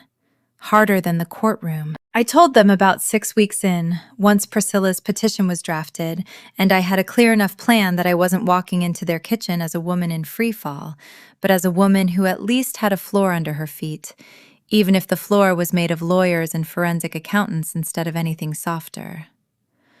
My mother, who had cried happy tears at my wedding 6 years earlier, who genuinely loved Daniel, who had spent 6 Thanksgivings and 6 Christmases treating him like a son, sat at her kitchen table and made a sound I had never heard her make before, something between a gasp and a moan, both hands pressed flat against her own chest like she was trying to keep something inside from getting out. My father's reaction was different, quieter, and in some ways harder for me to watch. He didn't say much at all that first conversation. He got up, poured himself a glass of scotch he didn't usually drink on a weeknight, and sat back down and asked me, in a low, careful voice, exactly one question. Do you need money for the lawyer or anything else right now, tonight? I told him Priscilla and I had it handled. He nodded and didn't say much else for the rest of that visit. And it wasn't until almost a year later, after the sentencing, that my mother told me privately that my father had spent that entire first week researching, on his own, without telling me, whether there was any legal path for him personally to pursue some kind of action against Daniel. Fraud against the family was the phrase she used. Something my father, a retired civil engineer with no legal background whatsoever, had apparently spent hours trying to understand, out of some deep, helpless paternal need to do something with his hands about a problem he couldn't actually fix. They came to the sentencing hearing. They sat 2 rows behind me, and I could hear my mother crying quietly through parts of it. And afterward, in the courthouse hallway, my father hugged me longer and harder than I think he had since I was a little girl, and said into the top of my head, "I'm sorry I couldn't have seen it. I'm sorry none of us saw it." I told him what I've come to genuinely believe, and what I'd encourage anyone in a similar position, on either side of that particular grief, to try to believe too. That this wasn't a failure of family vigilance. It was the deliberate, sustained work of a person who had spent years getting extremely good at not being seen. That's not a design flaw in the people around him. It's a testament to how much effort he put into the deception, which is its own kind of damning fact about who he actually was underneath the version of himself he showed everyone. There's one more scene from those early months I want to tell you about, because I think it's the moment that actually marked the emotional turning point for me, more than the mediation or the sentencing or any of the officially significant legal milestones. It was a Saturday morning, about 4 months after everything came apart, the day the last of Daniel's things finally left the Park Hill house for good, carried out by a moving crew under the terms Priscilla had negotiated, while I sat on the front porch steps with Baxter's leash in my hand, watching strangers carry boxes of a life that used to be mine out to a truck. Daniel wasn't there. The mediation terms specifically arranged for him to retrieve his belongings on a different day, weeks earlier. And what remained by that final Saturday was mostly furniture we'd agreed, through the lawyers, would go with him. A leather armchair he'd loved, a set of matching nightstands, a home gym setup he'd built in the basement that I'd genuinely never once used. I watched the movers carry that armchair down the porch steps and load it into the truck, and I expected, honestly, to feel something enormous, grief or rage or some cathartic release. What I actually felt was smaller and stranger and, in its own way, more useful. A kind of quiet physical lightening, like a held breath finally letting out, as the last visible traces of him left a house that was, from that morning forward, entirely and only mine. I took Baxter for a long walk that afternoon, all the way down to the park at the edge of the neighborhood and back, farther than we usually went. And I remember standing at the top of a small rise near the park's edge, looking back toward the rooftops of Park Hill in the golden, slanting late afternoon light, and thinking, with a clarity that surprised me after months of fog, I am going to be fine. Not immediately, not without a great deal more work still ahead of me, work I hadn't even fully started yet at that point, but fine, eventually, genuinely, on the other side of all of this. It was the first time since that Tuesday evening in Charlotte that I'd let myself believe that all the way through, without an asterisk attached to it. Baxter, for his part, seemed to sense something had shifted too. He sat next to me on that rise, leaning his weight against my leg the way he did when he wanted comfort, or wanted to give it. And I scratched behind his one lopsided ear and told him, out loud, to an audience of one very patient dog, that it was just going to be the two of us for a while, and that I thought that was going to be okay. I know how these stories usually end, with some version of a wrap-up, a status check on everyone involved, so I want to give you that, as honestly and completely as I can, because I think people who've stayed with me this long have earned the full picture, not just the dramatic parts. Daniel is currently awaiting trial in Arizona on the financial fraud charges connected to Renata, in addition to having completed his probation on the original Colorado bigamy conviction some time ago. I don't follow the details of the Arizona case closely. I get updates occasionally, secondhand, through Detective Reyes or through Renata herself when she reaches out. But I've made a deliberate choice not to make his ongoing legal troubles a fixture of my daily emotional life. I spent 9 years organizing my reality around this man without knowing it. I am not interested in spending the years after voluntarily doing the same thing, even in the form of tracking his downfall. I wish him, genuinely, whatever consequences the legal system decides he's earned, and then I try, as much as I'm able, to let my attention move on to my own life instead. Claire is still in Boulder, still working as a nurse, now fully divorced and, as of last year, in a stable, healthy relationship with a man named Theo, who Ivy, now 5 years old, apparently adores, according to the photos Claire still sends me. Ivy calls me Miss Rachel, and has, on more than one occasion, asked Claire the kind of blunt, unfiltered questions only a small child can ask about exactly how Miss Rachel fits into the family tree.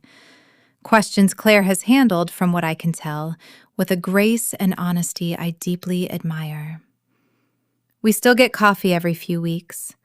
She was one of the first people I called when I found out I was pregnant with my own daughter 4 months ago. A fact that still occasionally strikes me as almost unbelievable, given where this story started. And Claire cried on the phone, happy tears, and told me Ivy was going to be thrilled to have someone to call a baby cousin, informally, in whatever strange, constructed way our two families actually relate to each other now. Vanessa and I talk regularly, not weekly, but consistently.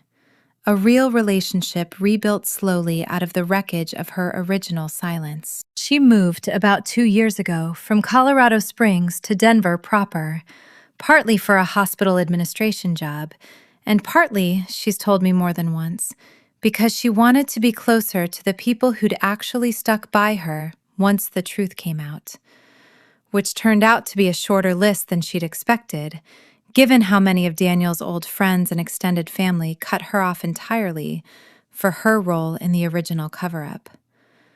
She and I have talked at length about the 6 years of silence, and I won't pretend that conversation ever produced a clean, complete forgiveness.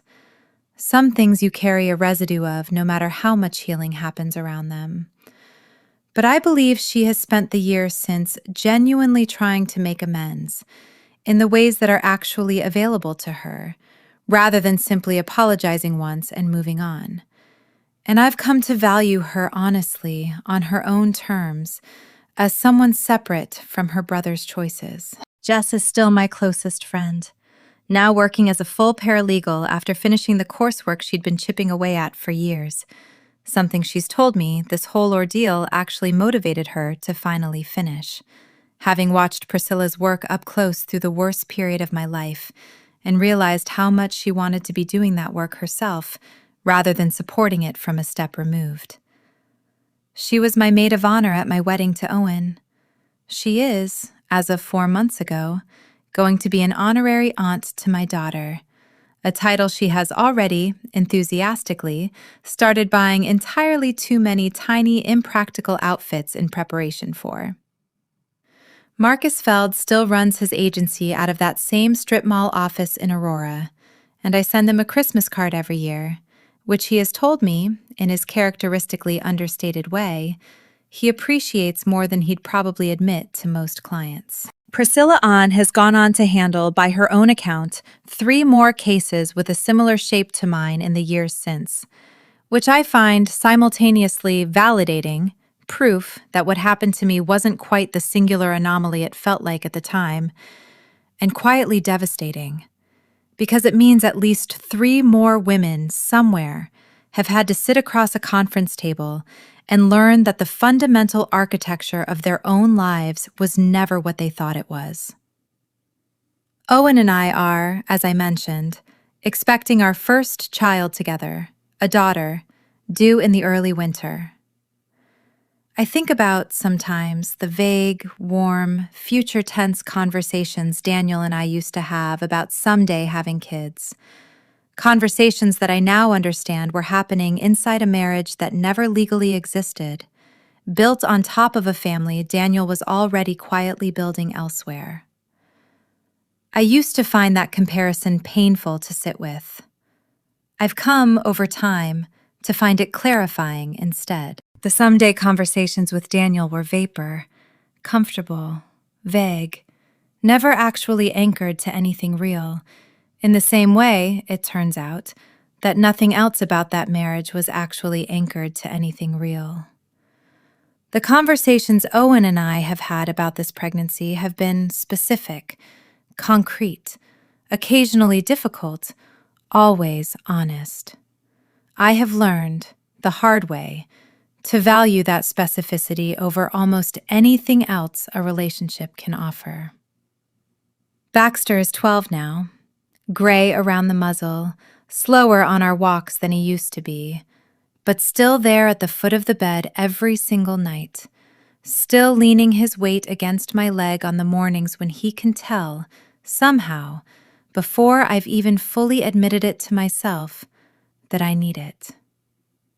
I want to tell you about one more thing before I wrap this up, because I think it belongs here, even though it happened relatively recently, only a few months ago, well after I thought this particular chapter of my life had fully closed. I received a letter from Daniel, an actual, physical, handwritten letter, forwarded through his Arizona defense attorney's office to Priscilla's office and then to me, since he had no direct way of contacting me and, under the terms of the original Colorado case, no legal right to try.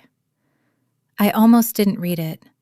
I sat with it, unopened, on my kitchen counter for 11 days, a number I noticed only after the fact, the same 11 minutes I'd once sat frozen in my car in that driveway. The same 11 days it had taken Marcus's team to bring me the first real answers about who Claire was. I don't know if that's a meaningful pattern or just a coincidence my brain latched onto because it was looking for one. Maybe both, again. When I finally opened it, sitting at that same kitchen table where my mother once made a sound I'd never heard her make before, the letter was 3 pages, handwritten, and I'll tell you honestly that it was not the letter I expected. I expected excuses. I expected the same careful, plausible, well-constructed explanations Daniel had always been so good at producing on demand. What I got instead read more like the letter of a man who had finally, after everything, the Colorado conviction, the collapse of whatever he'd tried to rebuild with Renata, the Arizona charges, presumably a great deal of court-mandated therapy along the way, run out of the energy required to keep constructing a version of himself he could live with. He didn't ask me to forgive him, which surprised me. He didn't ask for anything, actually, beyond acknowledgement that he'd read and understood, finally, all the way down, what he'd taken from me. Not just 9 years, though he named that specifically, but what he called, in his own handwriting, the version of yourself you would have gotten to be if I hadn't needed you to be a character in my story instead of a person in your own. I've read that sentence more times than I probably should admit. I don't know if it represents real, hard-won insight or just a more sophisticated version of the same performance he'd always been capable of, calibrated this time for an audience of one, aimed at whatever small mercy he might still be hoping to extract from me even now. Dr. Ose and I talked about that letter for 3 separate sessions. We didn't reach a tidy conclusion, and I've decided I don't actually need one.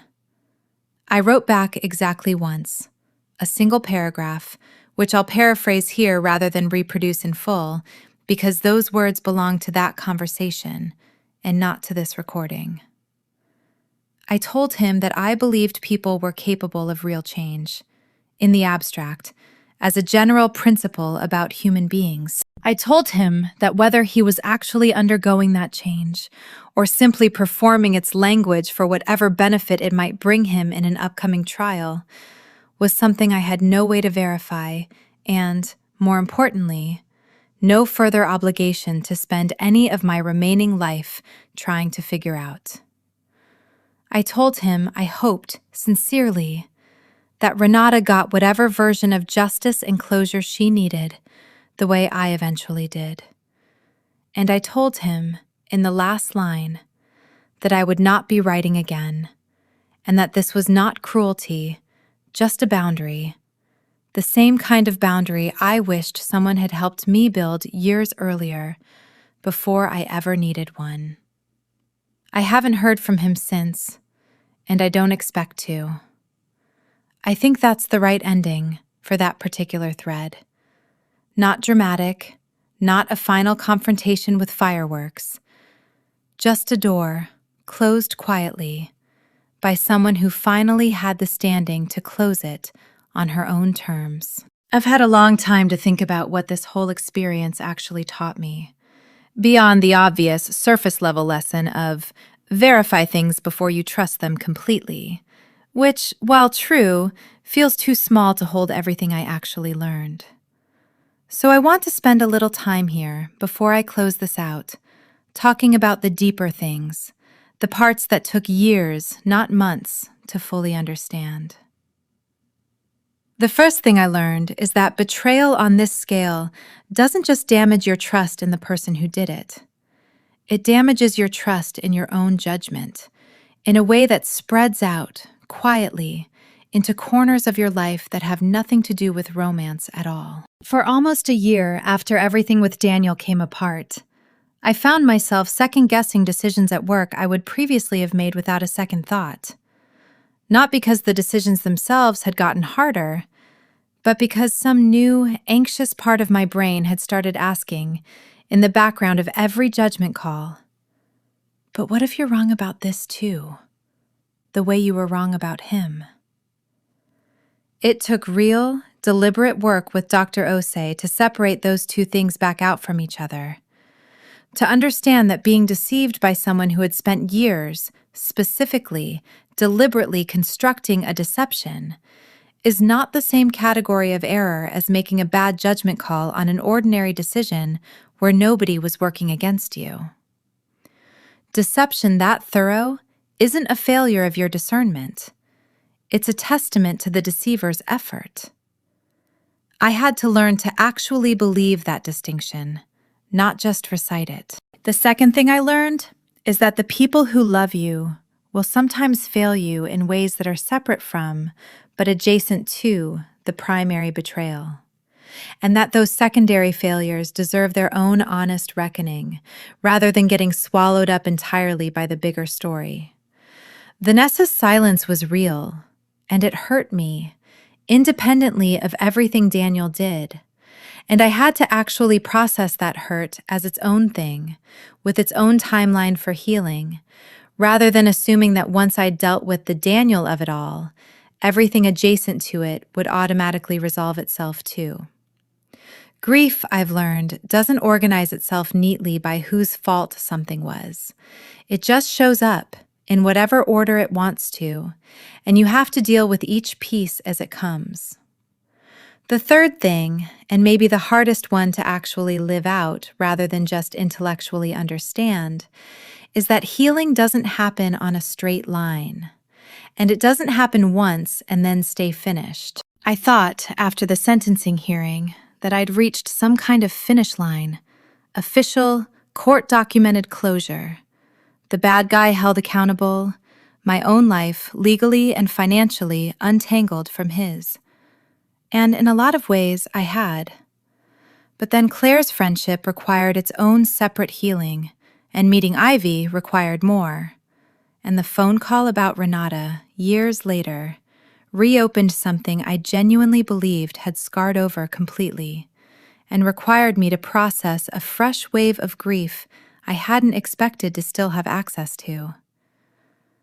I've stopped expecting healing to arrive as a single, permanent achievement.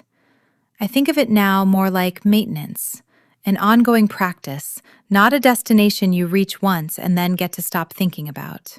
And the fourth thing, the one I probably value most, is something almost embarrassingly simple. I learned that I am, underneath everything, a genuinely resourceful, capable person who is able to methodically dismantle and survive the single most destabilizing event of her entire life using nothing but a voice memo app, a good lawyer, a great private investigator, an excellent best friend, and her own stubborn refusal to accept the first, easiest version of a story that didn't actually add up. I already knew, professionally, that I was good at that kind of work. I didn't know, until I had no other choice, that I could turn that same skill on the most personal, most painful subject imaginable, and come out the other side of it not just intact, but actually, genuinely, stronger. That's not a small thing to learn about yourself. I don't think I would have learned it any other way. Which doesn't make me grateful for what happened, I want to be clear. I would trade this whole lesson away in a heartbeat to have never lived through it. But it does mean the lesson, once forced on me, wasn't entirely wasted. I want to spend this next part talking directly to anyone listening who recognizes some piece of themselves in this story. Not necessarily the extreme version, the secret marriage, the possible insurance angle, the whole dramatic architecture of it, but the smaller, quieter version. The unexplained lateness you've been explaining away. The financial opacity you've been telling yourself is just how we do things. The persistent, low-grade feeling that something in your relationship doesn't quite add up, even though you can't point to any single piece of hard evidence. I want to tell you, first, that noticing those things does not make you paranoid, or ungrateful, or disloyal. For years, I treated my own instincts as something shameful to suppress rather than information to investigate, because investigating them felt like an accusation, and I didn't want to be the kind of person who accused her husband of something without proof. I want to gently push back on that instinct, because I think it's a trap a lot of us fall into, especially those of us who pride ourselves on being fair, reasonable, give people the benefit of the doubt kind of people. Paying attention to a pattern is not the same thing as making an accusation. You are allowed to notice things. You are allowed to ask questions. You are allowed to want to actually understand your own life in detail, rather than accepting a comfortable, vague version of it because the alternative feels uncomfortable to pursue. Second, I want to say something about the specific mechanics of what actually worked for me, in case any part of it is useful to someone else in a similar position. Documentation matters enormously, and it matters more the earlier you start it, because memory is unreliable, and lawyers, investigators, and courts all run on specifics: dates, times, exact wording, not on vague impressions, however strong those impressions feel to you internally. If you're in a state where it's legal, and I want to stress that you should actually verify your own state's consent laws before doing this, because they vary significantly, and recording without proper consent can create legal problems of its own. A recording of a genuinely incriminating conversation is worth more than almost anything else you can gather, because it removes the ability of the other person to later construct a more sympathetic version of events. Absent that, A detailed, contemporaneous written log, dates, times, specific claims made, specific things that didn't add up, builds a case in a way that scattered, half-remembered grievances never can. Third, and this might be the most important practical thing I can offer, get professional help before you act, not after. I understand the impulse to confront immediately, in the moment, in the heat of discovery. I felt that impulse as strongly as anyone could, standing in my own hallway with a recording running on my phone. But a good lawyer, and if the situation warrants it, a good private investigator, will almost always tell you the same thing Marcus and Priscilla told me. The person who controls the timing of the reveal controls an enormous amount of what happens next. Acting in a moment of raw emotion hands that control to the other person, gives them the chance to construct whatever damage control version of events serves them best, gives them time to hide assets, alter documents, or otherwise get ahead of consequences that should rightfully be entirely outside their control. Slowing down, even when every instinct in your body is screaming at you to confront someone immediately, is not weakness. It is, in my direct experience, one of the most powerful things you can do to protect yourself. And fourth, whatever you find, however large or small, however devastating or ultimately survivable, please know that discovering the truth, however painful, is always better than continuing to live inside someone else's carefully constructed fiction. I lost 9 years to a lie I didn't know I was living inside. I would have lost more, indefinitely, if I hadn't finally trusted the small, quiet, insistent feeling that something wasn't adding up. Whatever your version of that feeling is right now, if you have one, I hope this story gives you permission to actually go find out. I want to end with something quieter than a courtroom or a mediation table, because I think that's actually the truer ending to this story, even though it's less cinematic. A few weeks ago, Owen and I finished painting the nursery in the house we bought together last year. A different house entirely, not Park Hill. A deliberate choice, since some fresh starts deserve a fresh set of walls that never held anyone else's secrets. We went with a soft, warm yellow, the kind that works whether the baby turns out to love it or grow up and hate it. And I spent an entire Saturday afternoon assembling a crib by myself while Owen ran to the hardware store for a part we'd somehow forgotten. And Baxter supervised from a dog bed in the corner with the particular gravity old dogs bring to tasks they don't understand but sense are important. I thought, more than once during that afternoon, about the version of me who once sat frozen in a car outside a townhouse in Louisville, staring at a stroller on a stranger's porch, trying to understand what it meant. I thought about Ivy, 5 years old now, who I love in whatever complicated, constructed way our two families ended up loving each other. I thought about the version of myself who spent 9 years imagining a someday child with a man who, it turned out, was busy building an entirely different family in a different life running in parallel to mine. A someday that was never actually going to arrive, because none of what it was supposedly built on top of was real. This child, the one whose crib I was assembling with my own hands in a house I chose deliberately, with a man who has never once given me a single reason to doubt the basic architecture of our life together, is going to grow up inside something real. I don't say that to be smug or to suggest that Owen and I have some kind of guaranteed perfect future ahead of us. Nobody gets that guarantee. And I've learned, the hardest possible way, exactly how far even the most convincing appearance of a perfect life can be from the truth underneath it. But I do know, in the specific, verified, no longer naive way I know things now, exactly what our finances look like, exactly what our history is, exactly who Owen was before he met me, because I made absolutely sure of all of it before I let myself fall as deeply as I eventually did.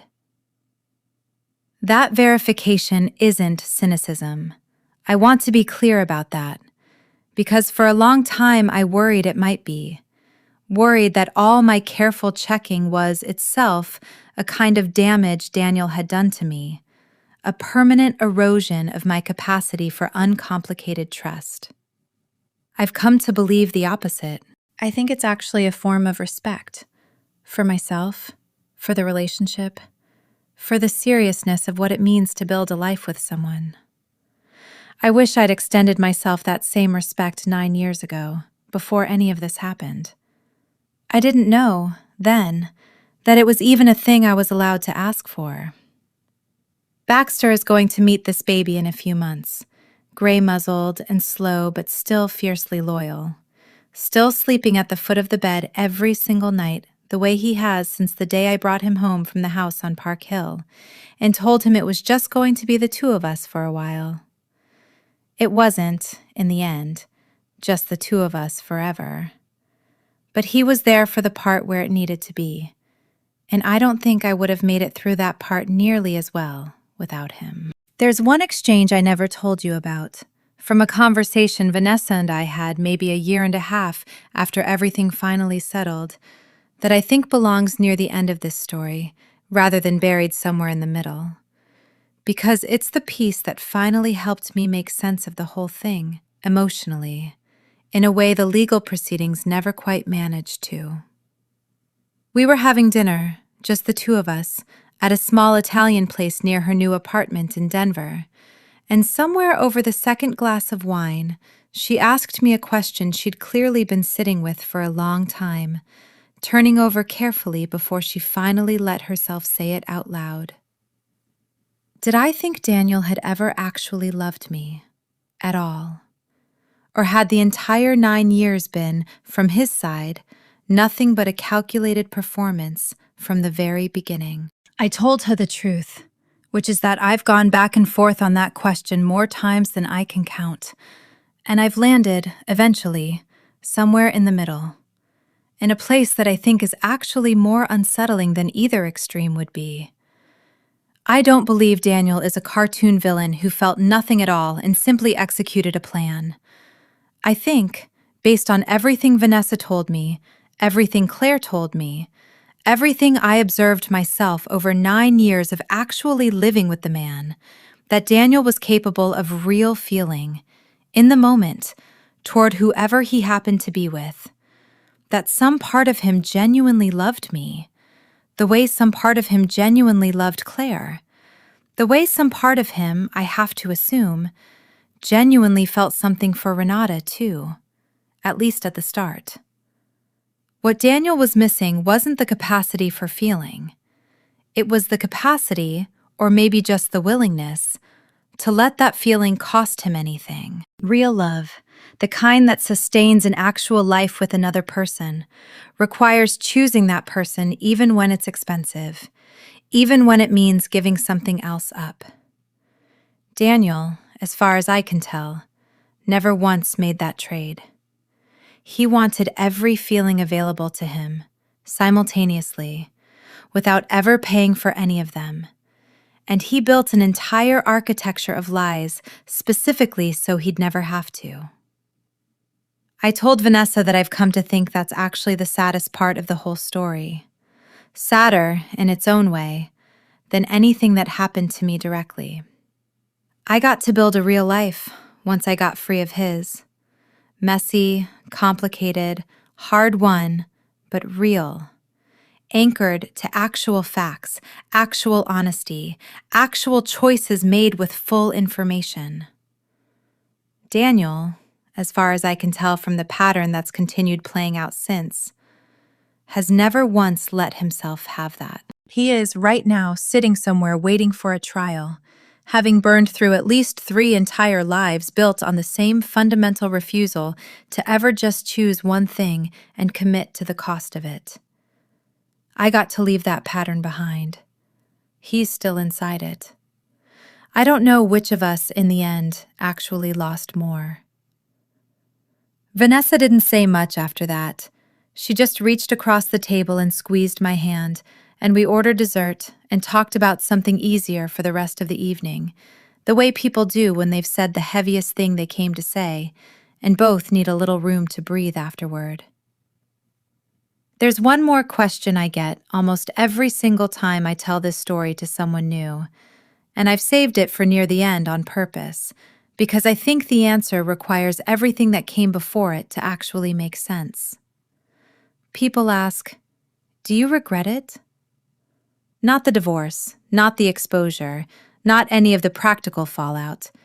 They mean something bigger than that. Do you regret the 9 years themselves? Do you wish, if you could go back with everything you know now, that you'd never walked into that engagement party in Denver at all? Never let a quiet, steady structural engineer with a slow smile talk to you about amortization schedules like you were the most interesting person in the room? I used to not have an answer to that question. For the first year or so after everything came apart, I genuinely didn't know how to think about it, because every attempt to answer felt like it required me to either minimize real, devastating harm or discard 9 years of my life as pure loss. And neither of those felt true.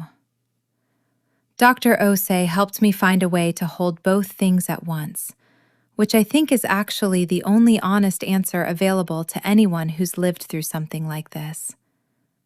Here's where I've landed. I do not regret loving Daniel the way I understood him to be for those years, because that love was real on my side, even though it was resting on a foundation that turned out to be fiction on his. I don't think you can retroactively poison your own genuine feelings just because you later learn the object of them was dishonest. What I regret, if regret is even the right word, is not the loving. It's the specific years of my life. The fertility timeline I let drift because we were waiting for the right moment. The career opportunities I turned down because they would have meant time apart from a marriage I believed was solid. The friendships I let go quiet because Daniel was, subtly, over years, encouraging a kind of insulation that made his double life easier to maintain. Those are real losses, and I don't think there's anything productive in pretending otherwise. But I also don't believe those years were nothing. They made me who I am sitting here, telling you this story. A person who knows, with hard-won certainty, exactly how strong she can be when the floor disappears out from under her without warning. They gave me Baxter, who has been one of the great uncomplicated loves of my entire life, betrayal or no betrayal. Strangely, impossibly, they gave me Claire and Ivy, people I would never have met any other way, who I now genuinely cannot imagine my life without. I don't think that makes the deception okay. I don't think good things growing out of terrible soil retroactively justifies the person who planted it there. But I've stopped needing the whole story to be either purely a loss or purely a gift. It was both, tangled together, the way most of the biggest things in a real life actually are. And I've made my peace with carrying it that way, rather than forcing it into a simpler shape than the truth actually allows. I told you earlier that I haven't listened to the original recording in almost 2 years. That's true. But I want to tell you about the one time, about 6 months after everything first came apart, when I did listen to it again, deliberately, on purpose, alone in my car in the parking lot of Dr. Osei's office before an appointment, because she'd suggested it as a specific piece of exposure work, a way to take a piece of evidence that had, for months, functioned in my mind as something closer to a wound than a document, and reclaim it, instead, as simply information, something that had happened in the past that no longer had the power to reach into the present and hurt me all over again every time I thought about it.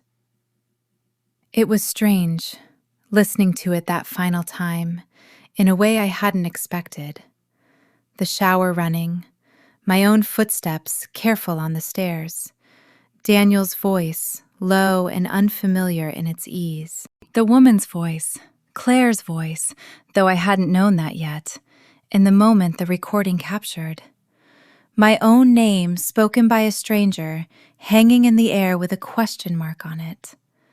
Rachel's in Charlotte until Friday. Rachel is not going to be a problem. Sitting in that parking lot, 6 months removed from the version of me who'd stood frozen in that hallway, I noticed something I hadn't been able to notice the first 100 times I'd listened to it, back when every second of it still felt like a fresh wound reopening.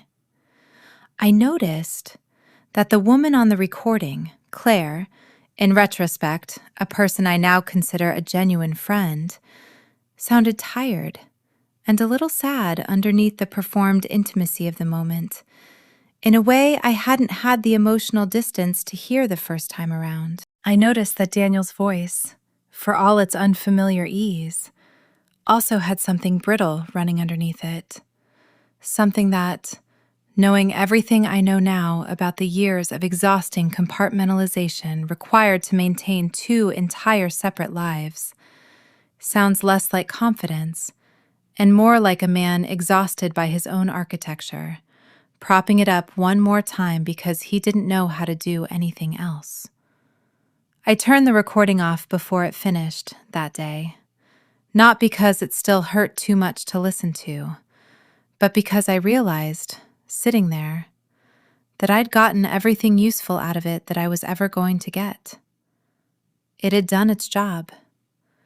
It had given me the truth at a moment when I badly needed it, in a form solid enough that no one, not Daniel, not a court, not my own doubting mind at 3 a.m, could talk me out of what I'd actually heard.